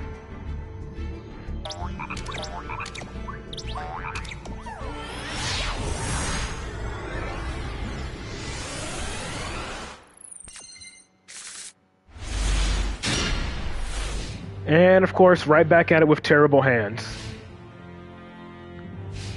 Like, what are these hands now all of a sudden? Yep, nope, I'm not sitting through fucking Purely. I don't care, I'm not sitting through fucking Purely.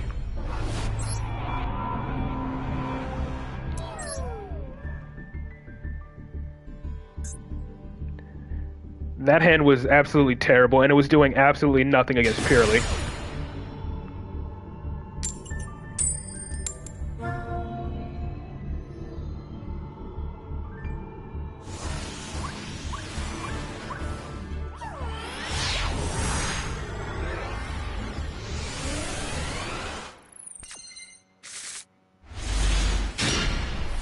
Yep. And now I'm just losing the coin toss repeatedly now to potentially always go second to increase my chances of losing.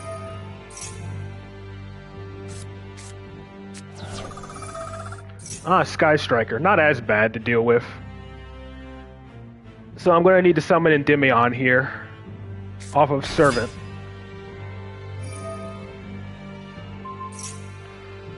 So the only thing I got to worry about is hand traps.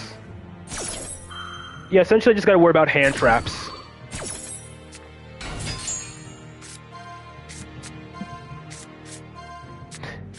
Wow, he actually whiffed that. I gotta worry about hand traps and stuff.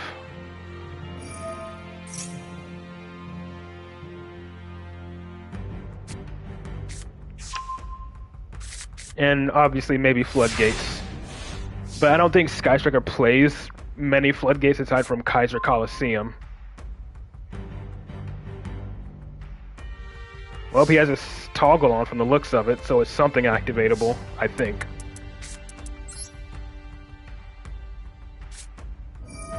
This is like Cosmic Cyclone or some shit.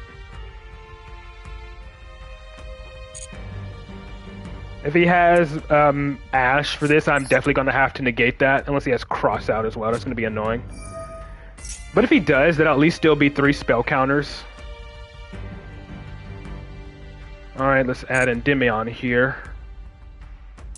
Because I'm going to have to summon one.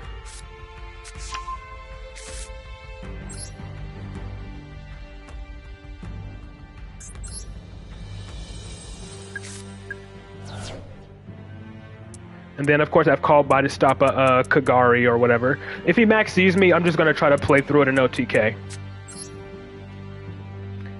I'm saving Called By for Ray or whatever. So I'm going to summon Endymion here.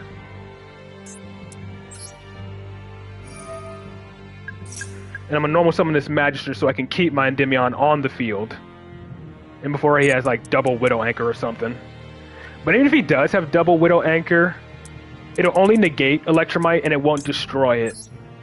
So, even so, I'm not in that bad of a position.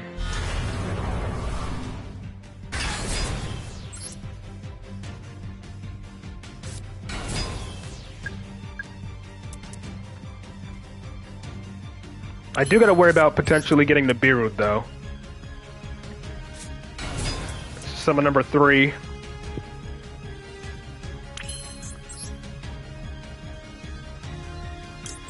If he has Valor as well, that's going to be annoying. So I may be forced to use Call By on that Valor.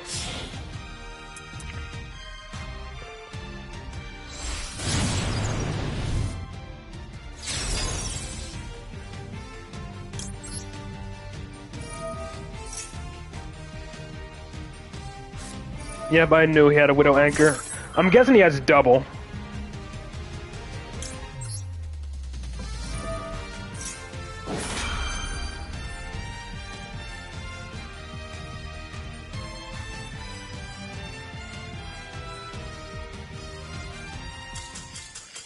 Really? That's all it took for you to surrender.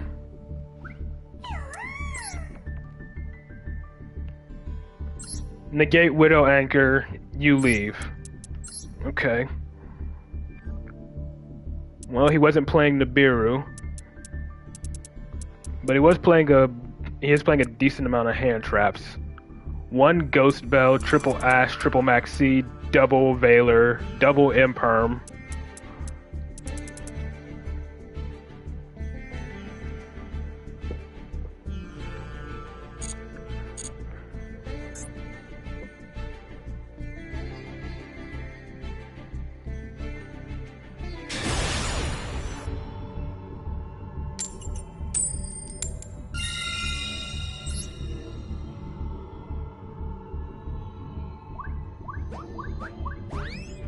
Yeah.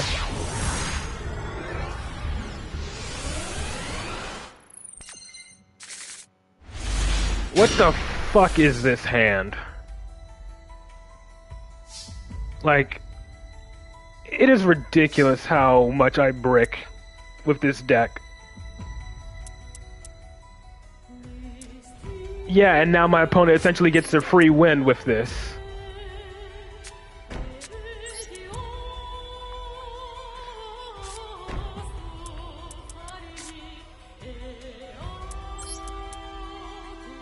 Like, you can't make this up.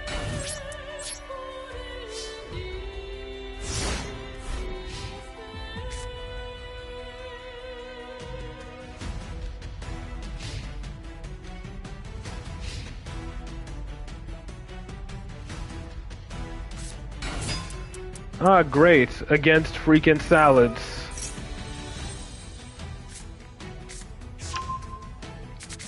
Why does it matter? I ain't doing anything this turn.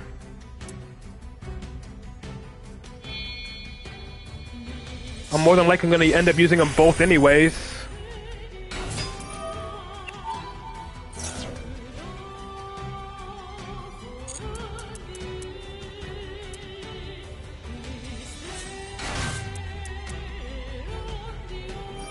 At least Rongo is banned, so that's something I gotta worry about.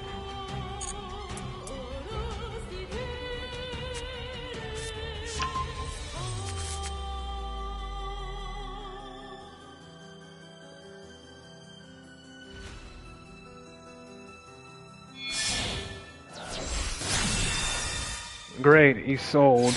Gotta love it.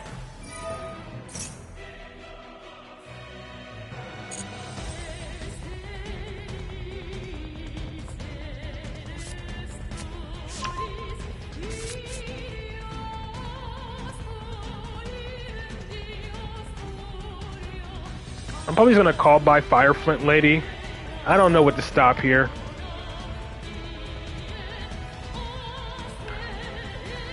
I don't even know what this deck is. I don't know if it's like Infernoble or what. Oh, it's Mikanko. Well, if he dumps a Mikanko, then I'll probably call it by that. But it doesn't seem likely. Okay, so it is Infernoble.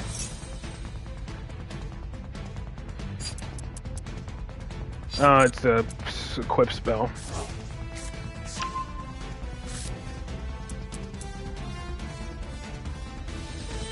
I should have assumed as much when I saw Isolde.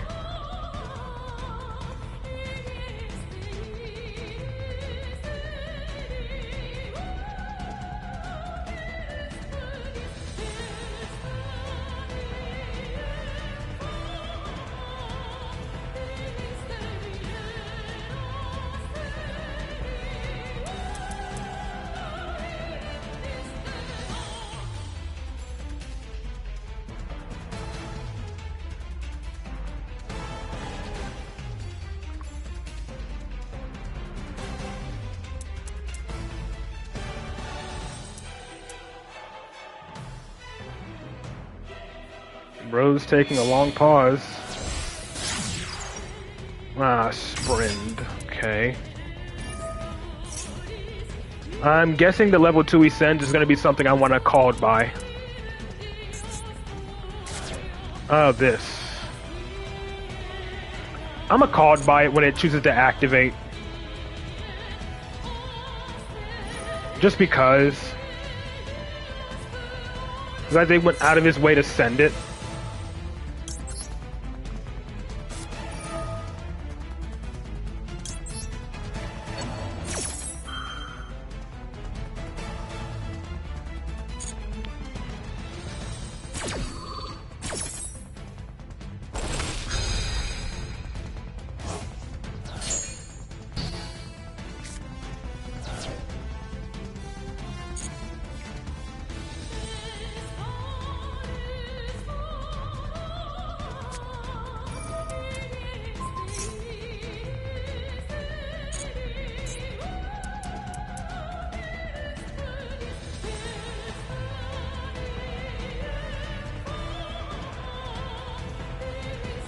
And he still hasn't even used it yet. Do I negate that? I don't even know what to negate anymore at this point. Like, I don't know what he's trying to do. Like, is this thing even worth negating? Considering he hasn't even used his normal summon yet? I don't know. I have no idea what the choke point is for Infernoble.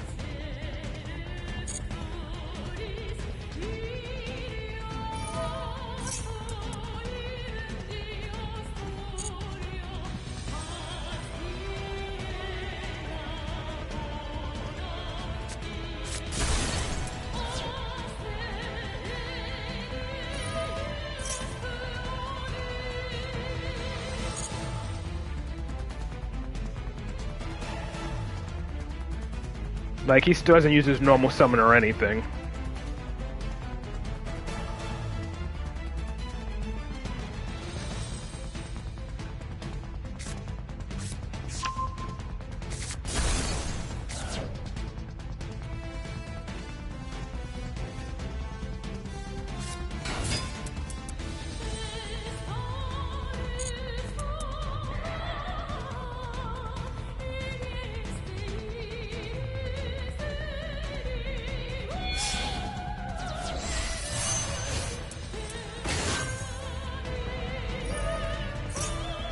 Yay.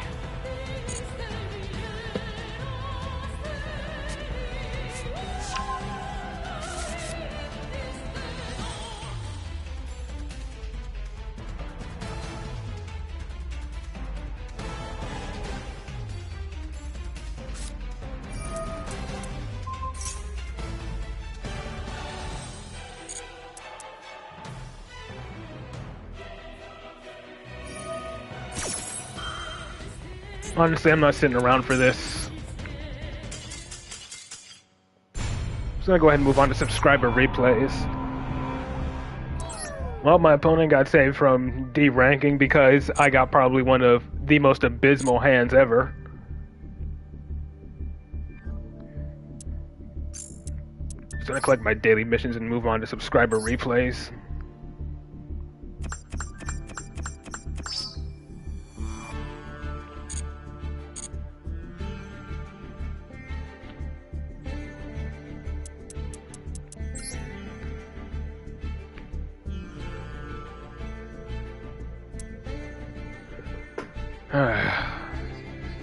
So Bomber has one. I know someone else commented they have one, so I have it screenshot. Yeah, you got one.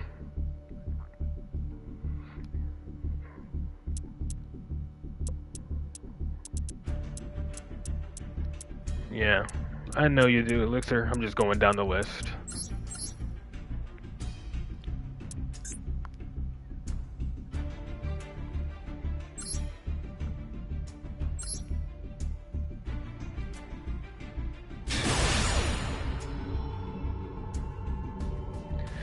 Bro, it did not matter. He was gonna double attack everything.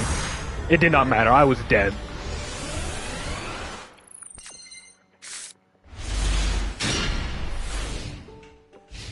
It did not matter if I called by that. I was dead. I'm just not gonna stick around for that.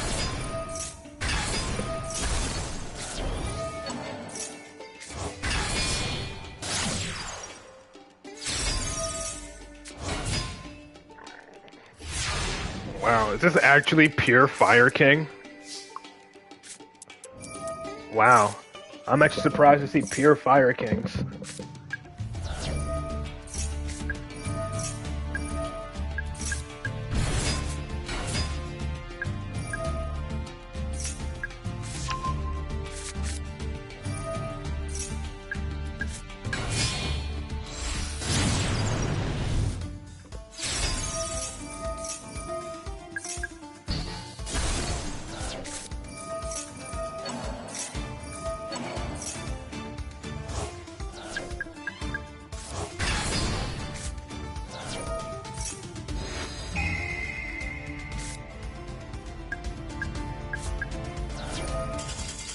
And he scoops just from that. That was 100% a rage quit.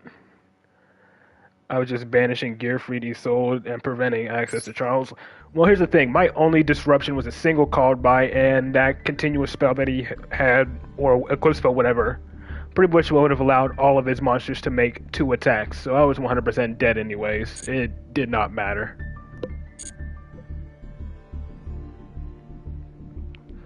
So Elixir Mage has one, Shadow has one. What's his name? I don't know how to pronounce it. I think it's like Nguyen or whatever has one. I'm probably gonna have to look up his ID or something.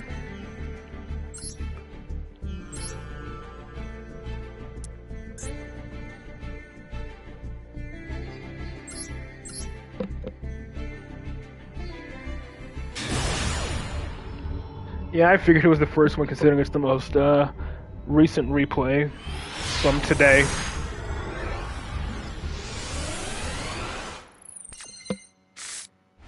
Yeah, exactly.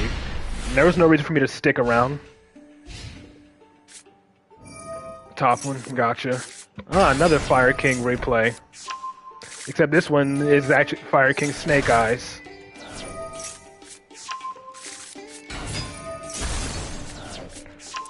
Oh, people actually using the monster negate.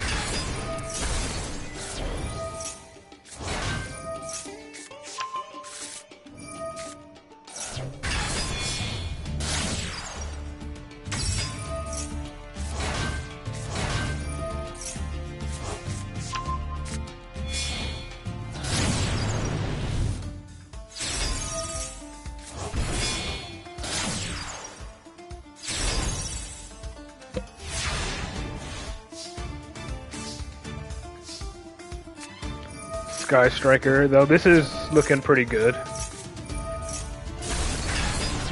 Guess you don't have to force activations or whatever.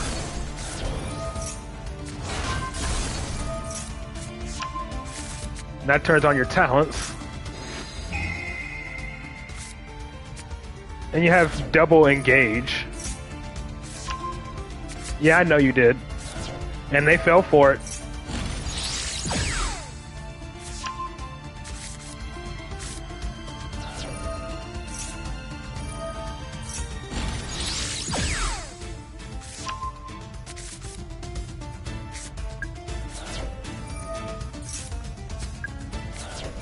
Third engage.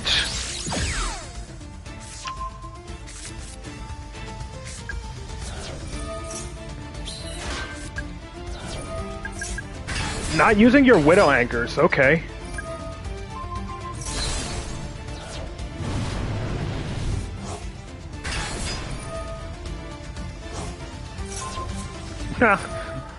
Love it when they try to negate Endymion. Or destroy him.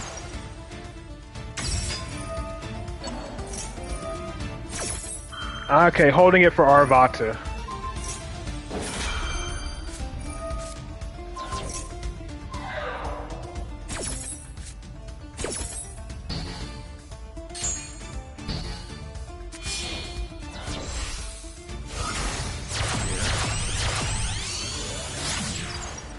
Yeah, the fire meta is going to last for quite a bit, especially since they literally just re-released them.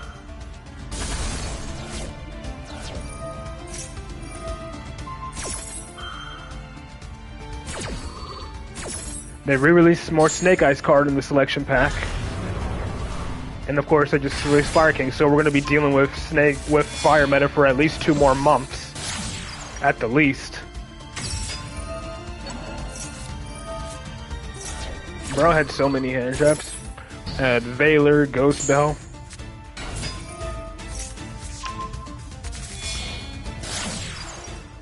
He's having a Endymion though.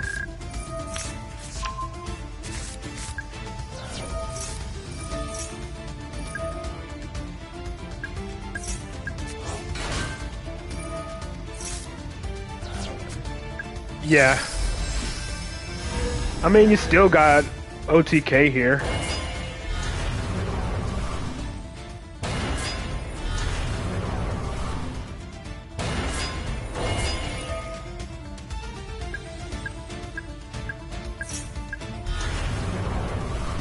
Very nice.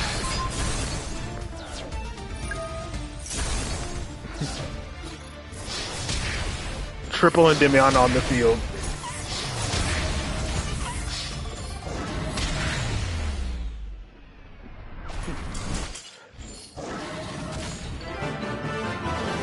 Yeah, very nice. I mean, pretty much forced out all the other Fire King effects beforehand, so that one was very nice. I can definitely add that one to the list, so just give me one moment here. Let's see.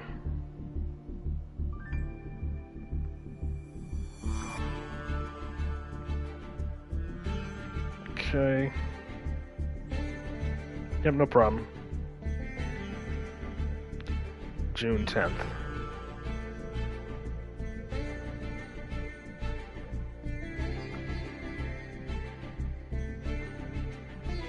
Yeah, I have time. We just started, so yeah. Just again, post your in-game name and duelist ID in the chat so I can, you know, search you up.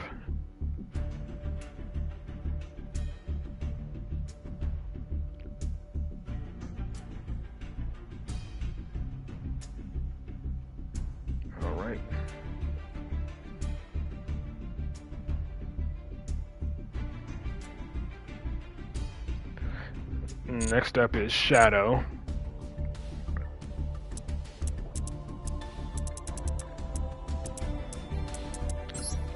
And then I think I have someone commented on my last stream, and then there's Nguyen as well.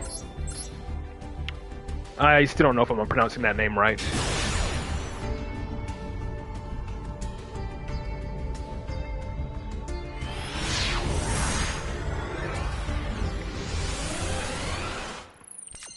Alright, I'll be sure to get to you as well. Ooh, okay. I see Dragon Shrine, I'm assuming it's Zark.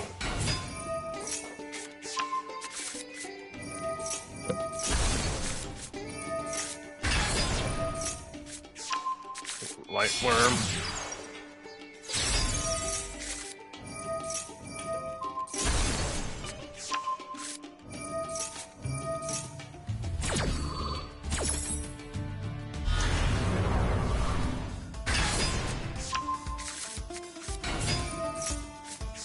There's the Joker.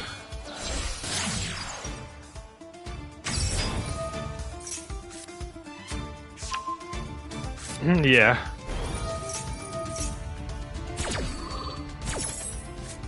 I'm still upset Exceed the Pendulum doesn't have an animation.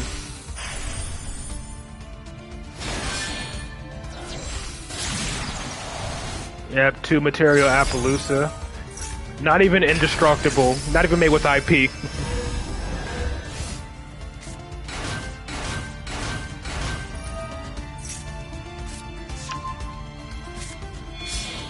You can make Dweller, Warlord Savage. You know, if he really wanted to help combat the meta, he could also make Dweller. I probably would have went for Dweller here, considering what the meta is currently like, instead of IP.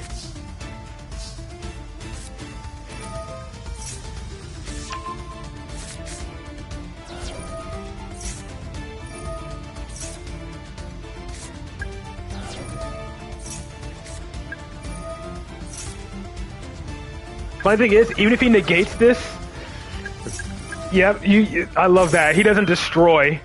So Servant can just activate again, which is awesome. And he's about to find that out. Oh, you're pendulum summoning early. Okay. Bounce Servant. Force out one of Appaloosa's negates.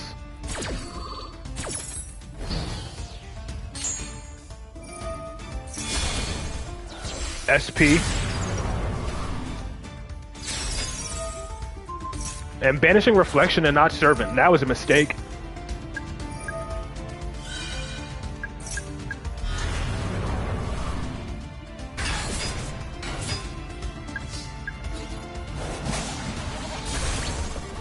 So all he has left is Vortex.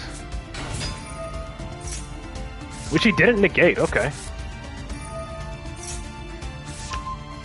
Surely he'll negate Knowledge, right? That's a draw too. No. That is a mistake on his part. He's letting you generate counters like crazy. And there goes his board. Say goodbye to everything. Yeah, I know. It can't negate the effects. They're going to get the activations. Dang, Endymion new effect. Endymion doesn't pop. Peanut just forces your opponent to surrender. But very nice.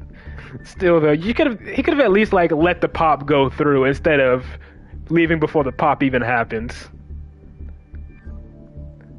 This is my account. I'm watching subscriber replays. Yeah. Alright, so give me 1 second.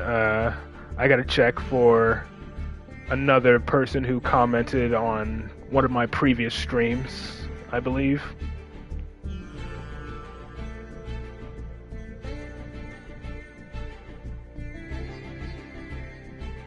So I just gotta grab their duelist ID or whatever. Yep.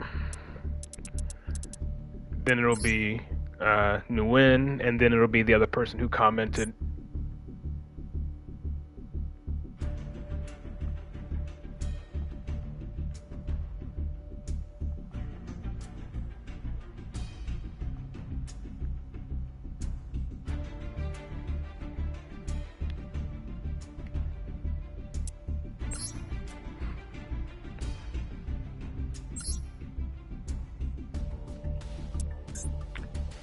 So it's supposed to be versus Rescue Ace.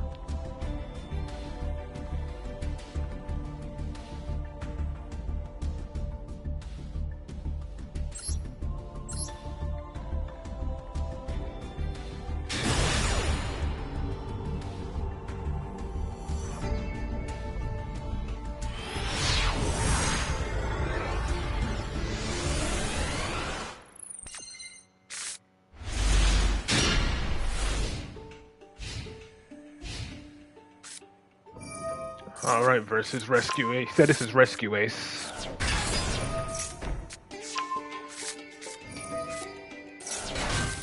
Yep, there it is.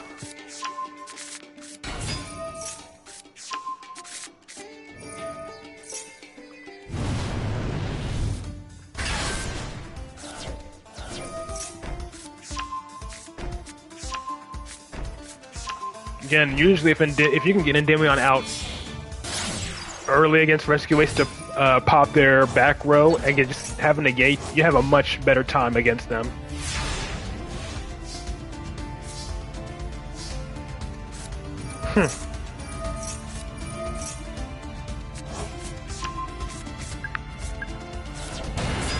Oh, just pendulum summoning immediately. That, unfortunately, that does not work that way, so Endymion will still get negated. Or is that just destroy? Oh, it was yeah, it was the negate, yeah. So now you can't activate Endymion again.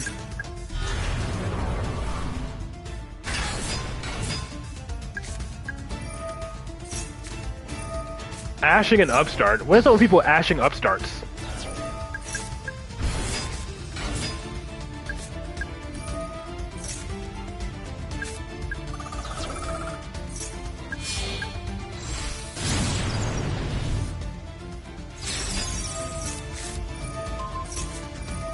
And Valor, okay. Double Valor, Jesus, holy hand traps.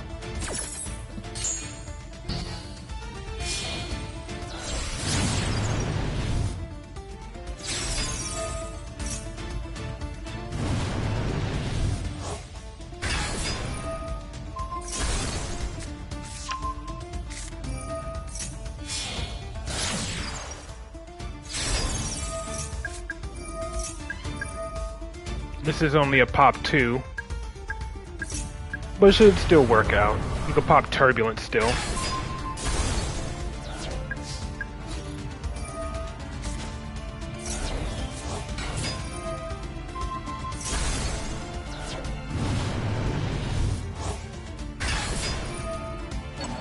And I think that cost him the duel. Using Link Karibo, I think, literally cost him the duel, yep.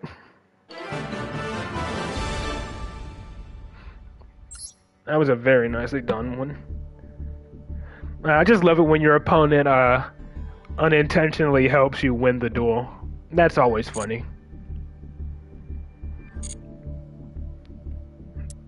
Alrighty then. We got someone else, Nguyen. I just gotta type in his ID and whatnot.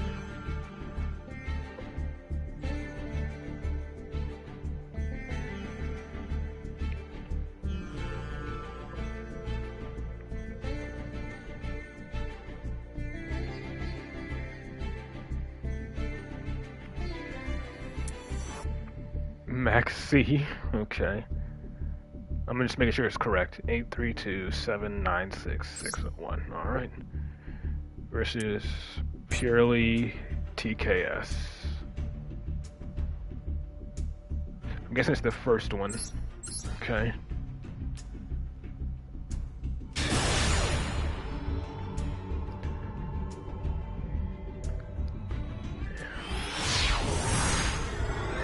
And then after that, I'll get Cloud Strife's replay, or rather, Mitsu. Yep, purely.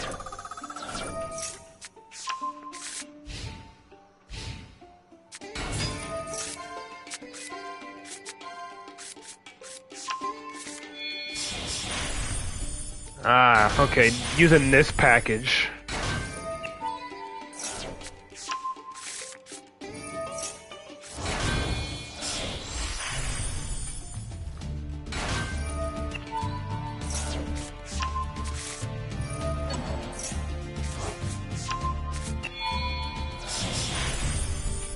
Again, if I was actually good at using the Sky Striker version, I'd definitely be using it a lot more.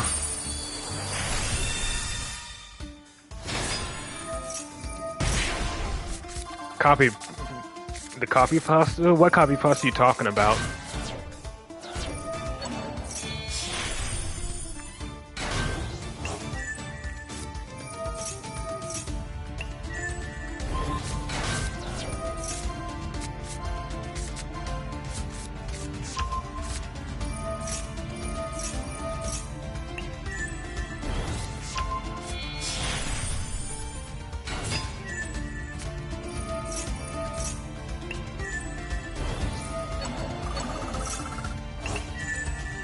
I don't know what that is. That's why I'm asking. An 8 material noir. Jesus.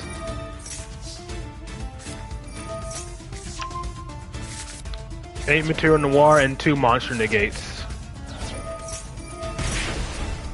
Well, you have talent at least.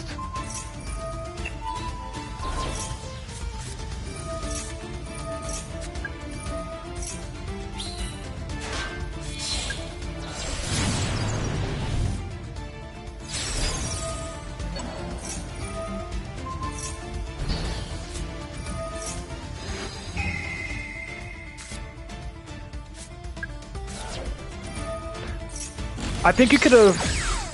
I mean, if you wanted to, you could have taken control. You could have taken control of the UDF, right? Can this thing be targeted? It can. So you could have taken control of the UDF. That way, when Nora would try to negate, you could actually negate with UDF. But it's affected now anyway, so.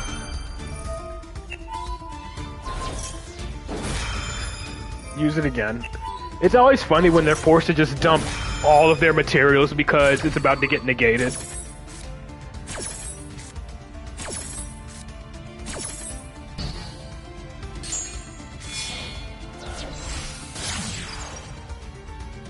But he still has UDF, right? Why hasn't he used UDF yet? What is he holding it for?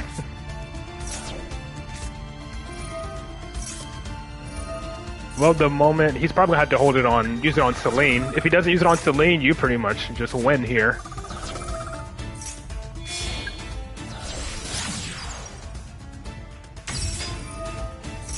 There it is.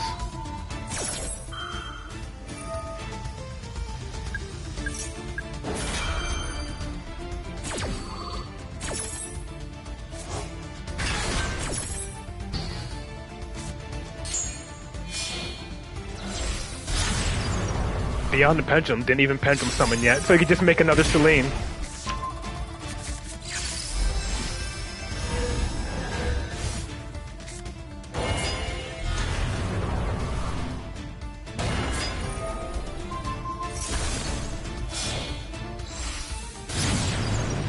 And now you're going into Electromite. Oh wow.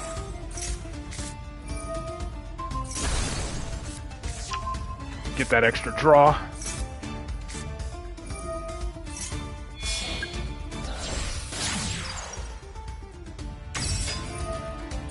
Get to pop 3 here.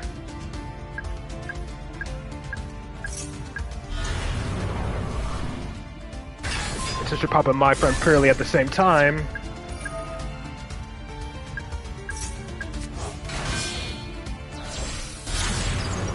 SP. I use 2 Celine, what do you mean? I always run 2 Celine, specifically for situations like that.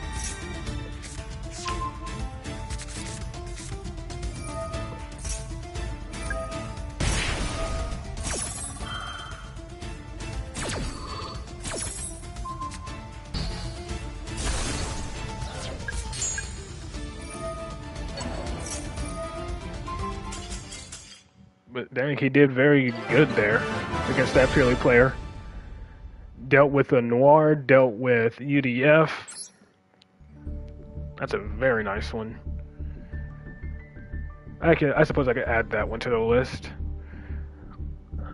Usually what I like to do is people who haven't had their replays featured on my channel yet, I usually put them at the top of the list. Yeah, I noticed that. You're like one of the few I've noticed who play Endymion that doesn't actually use 2 Celine. Let's see.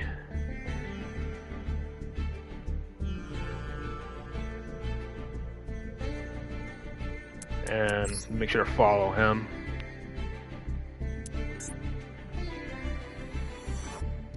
June 8th.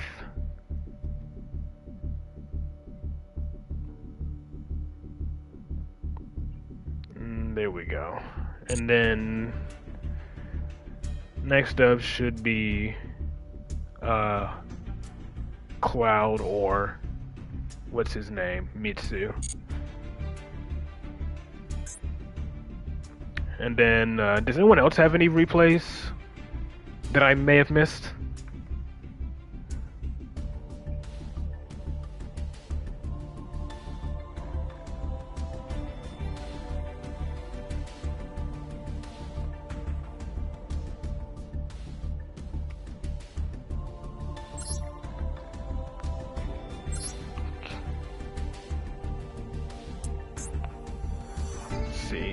It's the second one. This was from June 5th, but he says it's the second one. But I'll watch it if it is the second one, unless he means the top one. Elixir Mage? Did I not? I thought I didn't watch yours yet?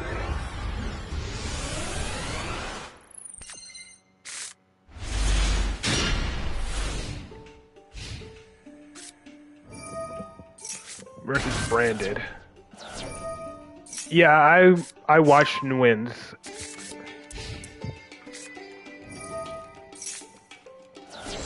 Nguyen was literally the guy's replay we just watched. That was literally him.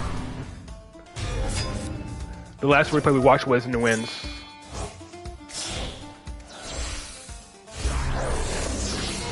Oh, okay.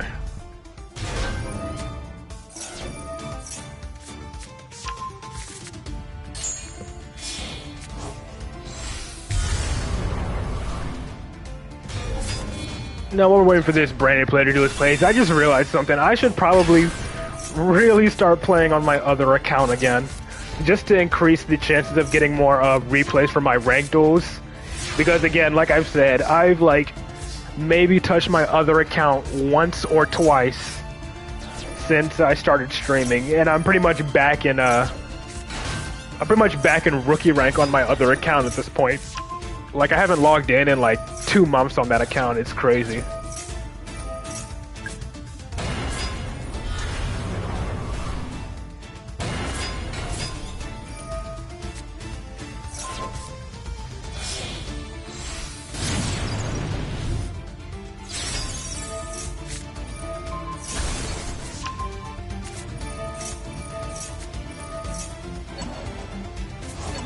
Negating Astrograph.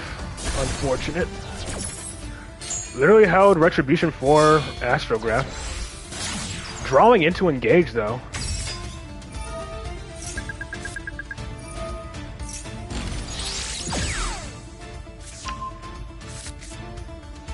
Drawing into Chicken Game. Take control of Mirror Jade.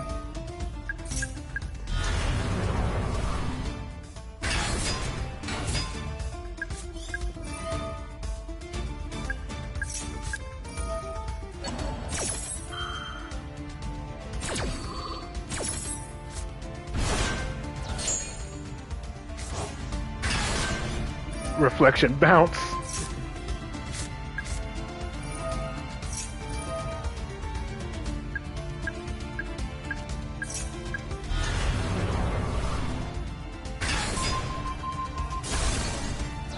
And that should be game. Yep, very nice. Deck update? Sure.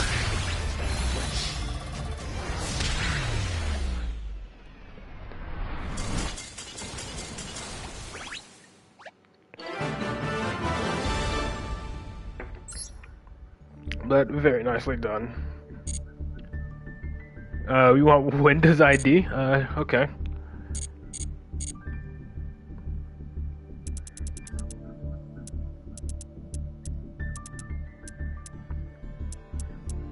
One second, let me just... There you go. Yeah, there you go. There's Windows ID for you.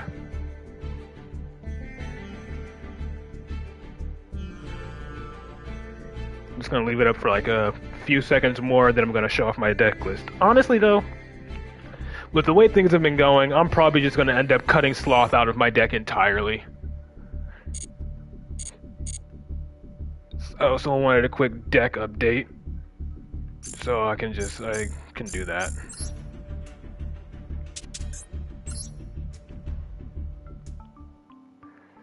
But yeah, my deck has pretty much remained mostly unchanged for a majority of the time here. Just again, I consider this just your standard bare bones Endymion deck. Like literally the most recent change I made to this deck was cutting Master Serpents down to 2, just so I can include a copy of Basilisk. Kira or Evo, whichever. It does not matter to me, whichever you refer to me as. Like, in-game, my in-game name is... My in-game name is Kira, but like, Kira and Evo are pretty much just the 2 usernames I've used over the years, so I just pretty much alternate between which one I use. It does not matter what you refer to me as. But yeah, pretty standard. Yeah. Again, only changes Master Serpents to 2 to include 1 copy of Basilisk, and I cut Unicorn to include SP Little Knight because Little Knight is just pretty much just better than Unicorn in every way. I have yet to summon it, but it's just there as a potential option. Okay. But honestly, though, at this point, this card has been more of a detriment than it has been a benefit, if I'm being honest. And again, I know I mostly only play this to counter Max C, like if I get Max C turn 1 or whatever, but aside from that, it's just been a detriment. I might just I'm holding him for now, but I'm really considering eventually just cutting Sloth out of the deck entirely. But yeah. Sloth to stop Max C, Necro Valley to freaking counter the current meta. Time for Sloth's memes to go, I guess. If you have a negate on board to protect it from being... Your Beyond gets negated? Shoot, usually they try to use their negates on Electromite and Jackal Kings or whatever before I end up going into the Beyond. Yeah, but I'm talking about going first. Like, specifically going first, because then your opponent has, like, a shit ton of cards in their hand to just play through all of your negates anyway. You wanna try like that? There's Pendulum Witch.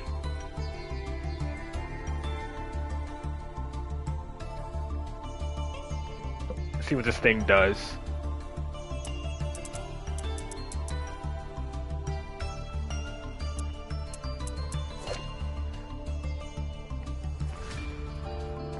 This card can target one card in your Pendulum Zone, destroy both that target and this card, add a level 4 lower Pendulum from deck to hand.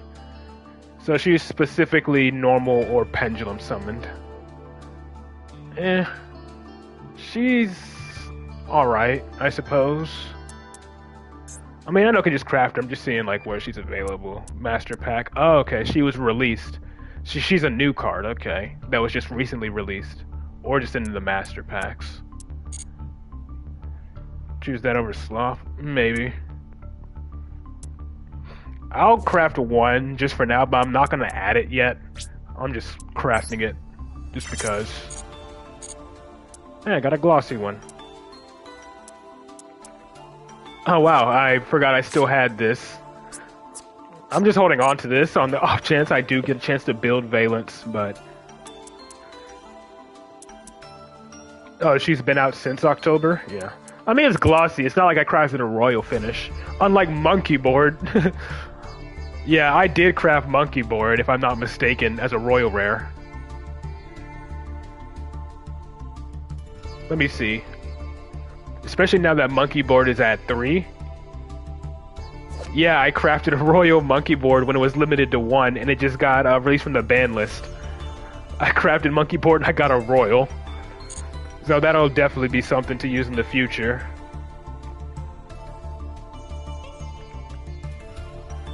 But for now, I'm gonna end up wrapping up the stream here. You've been playing since you were 8 and you're now 29. Honestly, I legit did not start playing, like actually start playing Yu-Gi-Oh! Until I was in high school. Like, Yu-Gi-Oh's been out since I was like a very little kid. Like, I'm talking like in elementary school, we were still collecting Yu-Gi-Oh! Cards and all that. And I think it was back when Synchros had first came out, when I was in elementary school. So to have a Synchro card was really cool at the time. And yeah, I didn't actually... At that time I was just collecting, but once I got into high school, I decided to actually watch Yu-Gi-Oh! And my friends recommended 5Ds as my first Yu-Gi-Oh! Anime. So I started with 5Ds, and that's actually what got me into Yu-Gi-Oh! I think... I was like 5th grade or something, when I remember correctly. I'm 26. That's how old I am. I am 26. I turned 26 back in March. So yeah. I'm one of the early Gen Z kids that hates to freaking associate with the later generations of Gen Z. I'm pretty much one of the boomers of the Gen Z people. Dude, you'll be 30 tomorrow? Damn. Yeah, so I'm still kind of on the young side, but yeah. Yeah, I'm old as fuck. I got knee problems and back problems and everything.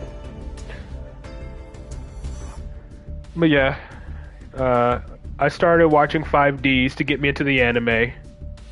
Happy birthday! My birthday was like, was it June? My birthday was like 3 months ago. Only 22.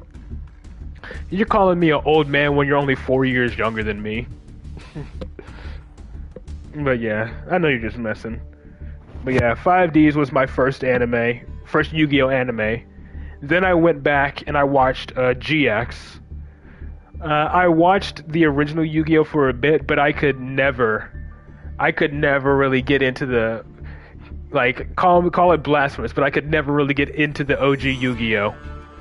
And I couldn't get into Zexal either. Like, I tried watching Zexal. I did. I tried watching like the entire like season. I made like a season and a half into Zexal, and I just dropped it because I couldn't.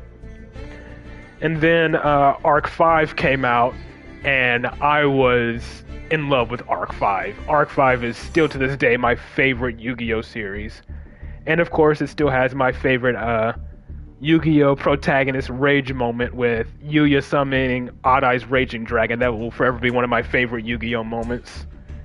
And then I watched I watched most of Vrains. I watched most of Vrains. The only thing I didn't watch, I need to finish up watching. I'm like watching like the last arc of Vrains where pretty much I turns evil or whatever. Yes, in my opinion, Yuya summoning Odd Eye's Raging Dragon is better than Yugi's Berserker Soul moment. To me personally, at least. I liked Vrains. It took a darker turn. Favorite duel from the anime?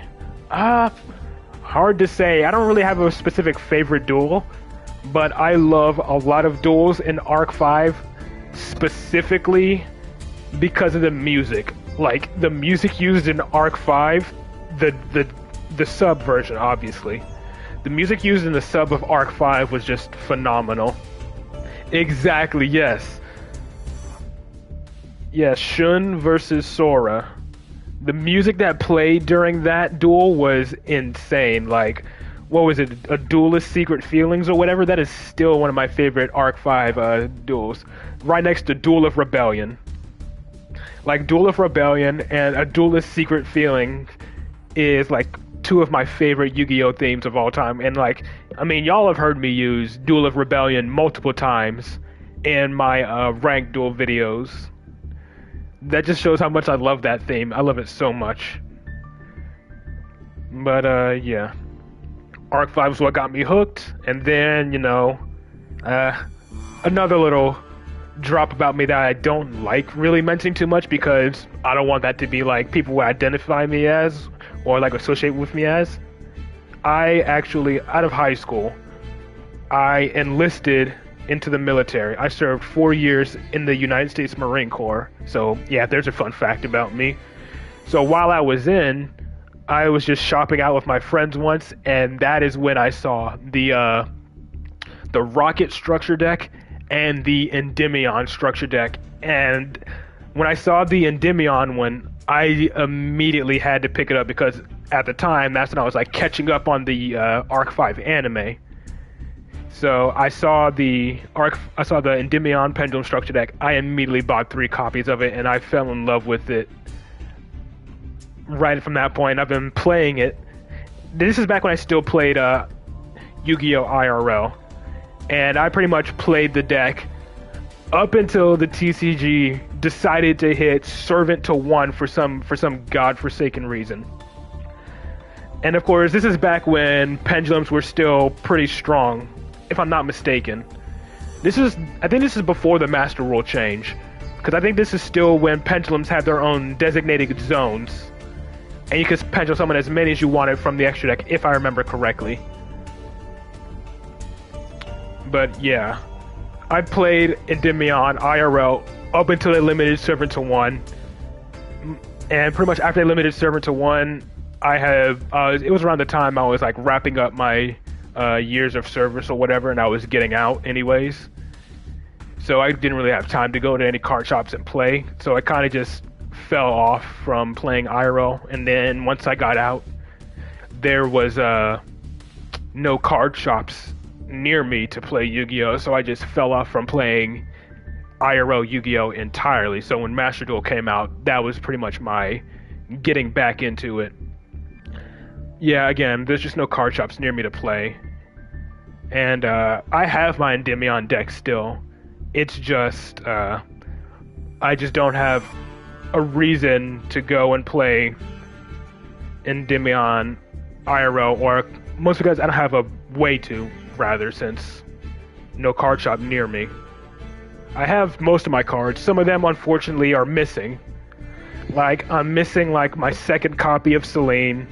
I'm missing, like, most of my mythical beasts. Like, I only have, like, one Master Cerberus and one Jackal King left. And obviously there's no Electromite in the TCG because Konami hates Pendulum in the TCG. But yeah, not to mention, the formats between all three formats is essentially the same. Master Duel, OCG, and TCG, we're all pretty much in a fire meta, so yeah. But yeah, that's like my little brief rundown on how I got into Yu-Gi-Oh! Essentially. It was all thanks to 5Ds though. So while Yu-Gi-Oh! Arc 5 is my favorite anime series, 5Ds is literally a close second. Also because of Yusei saying, fuck dueling, I'm just gonna knock you out with my fists.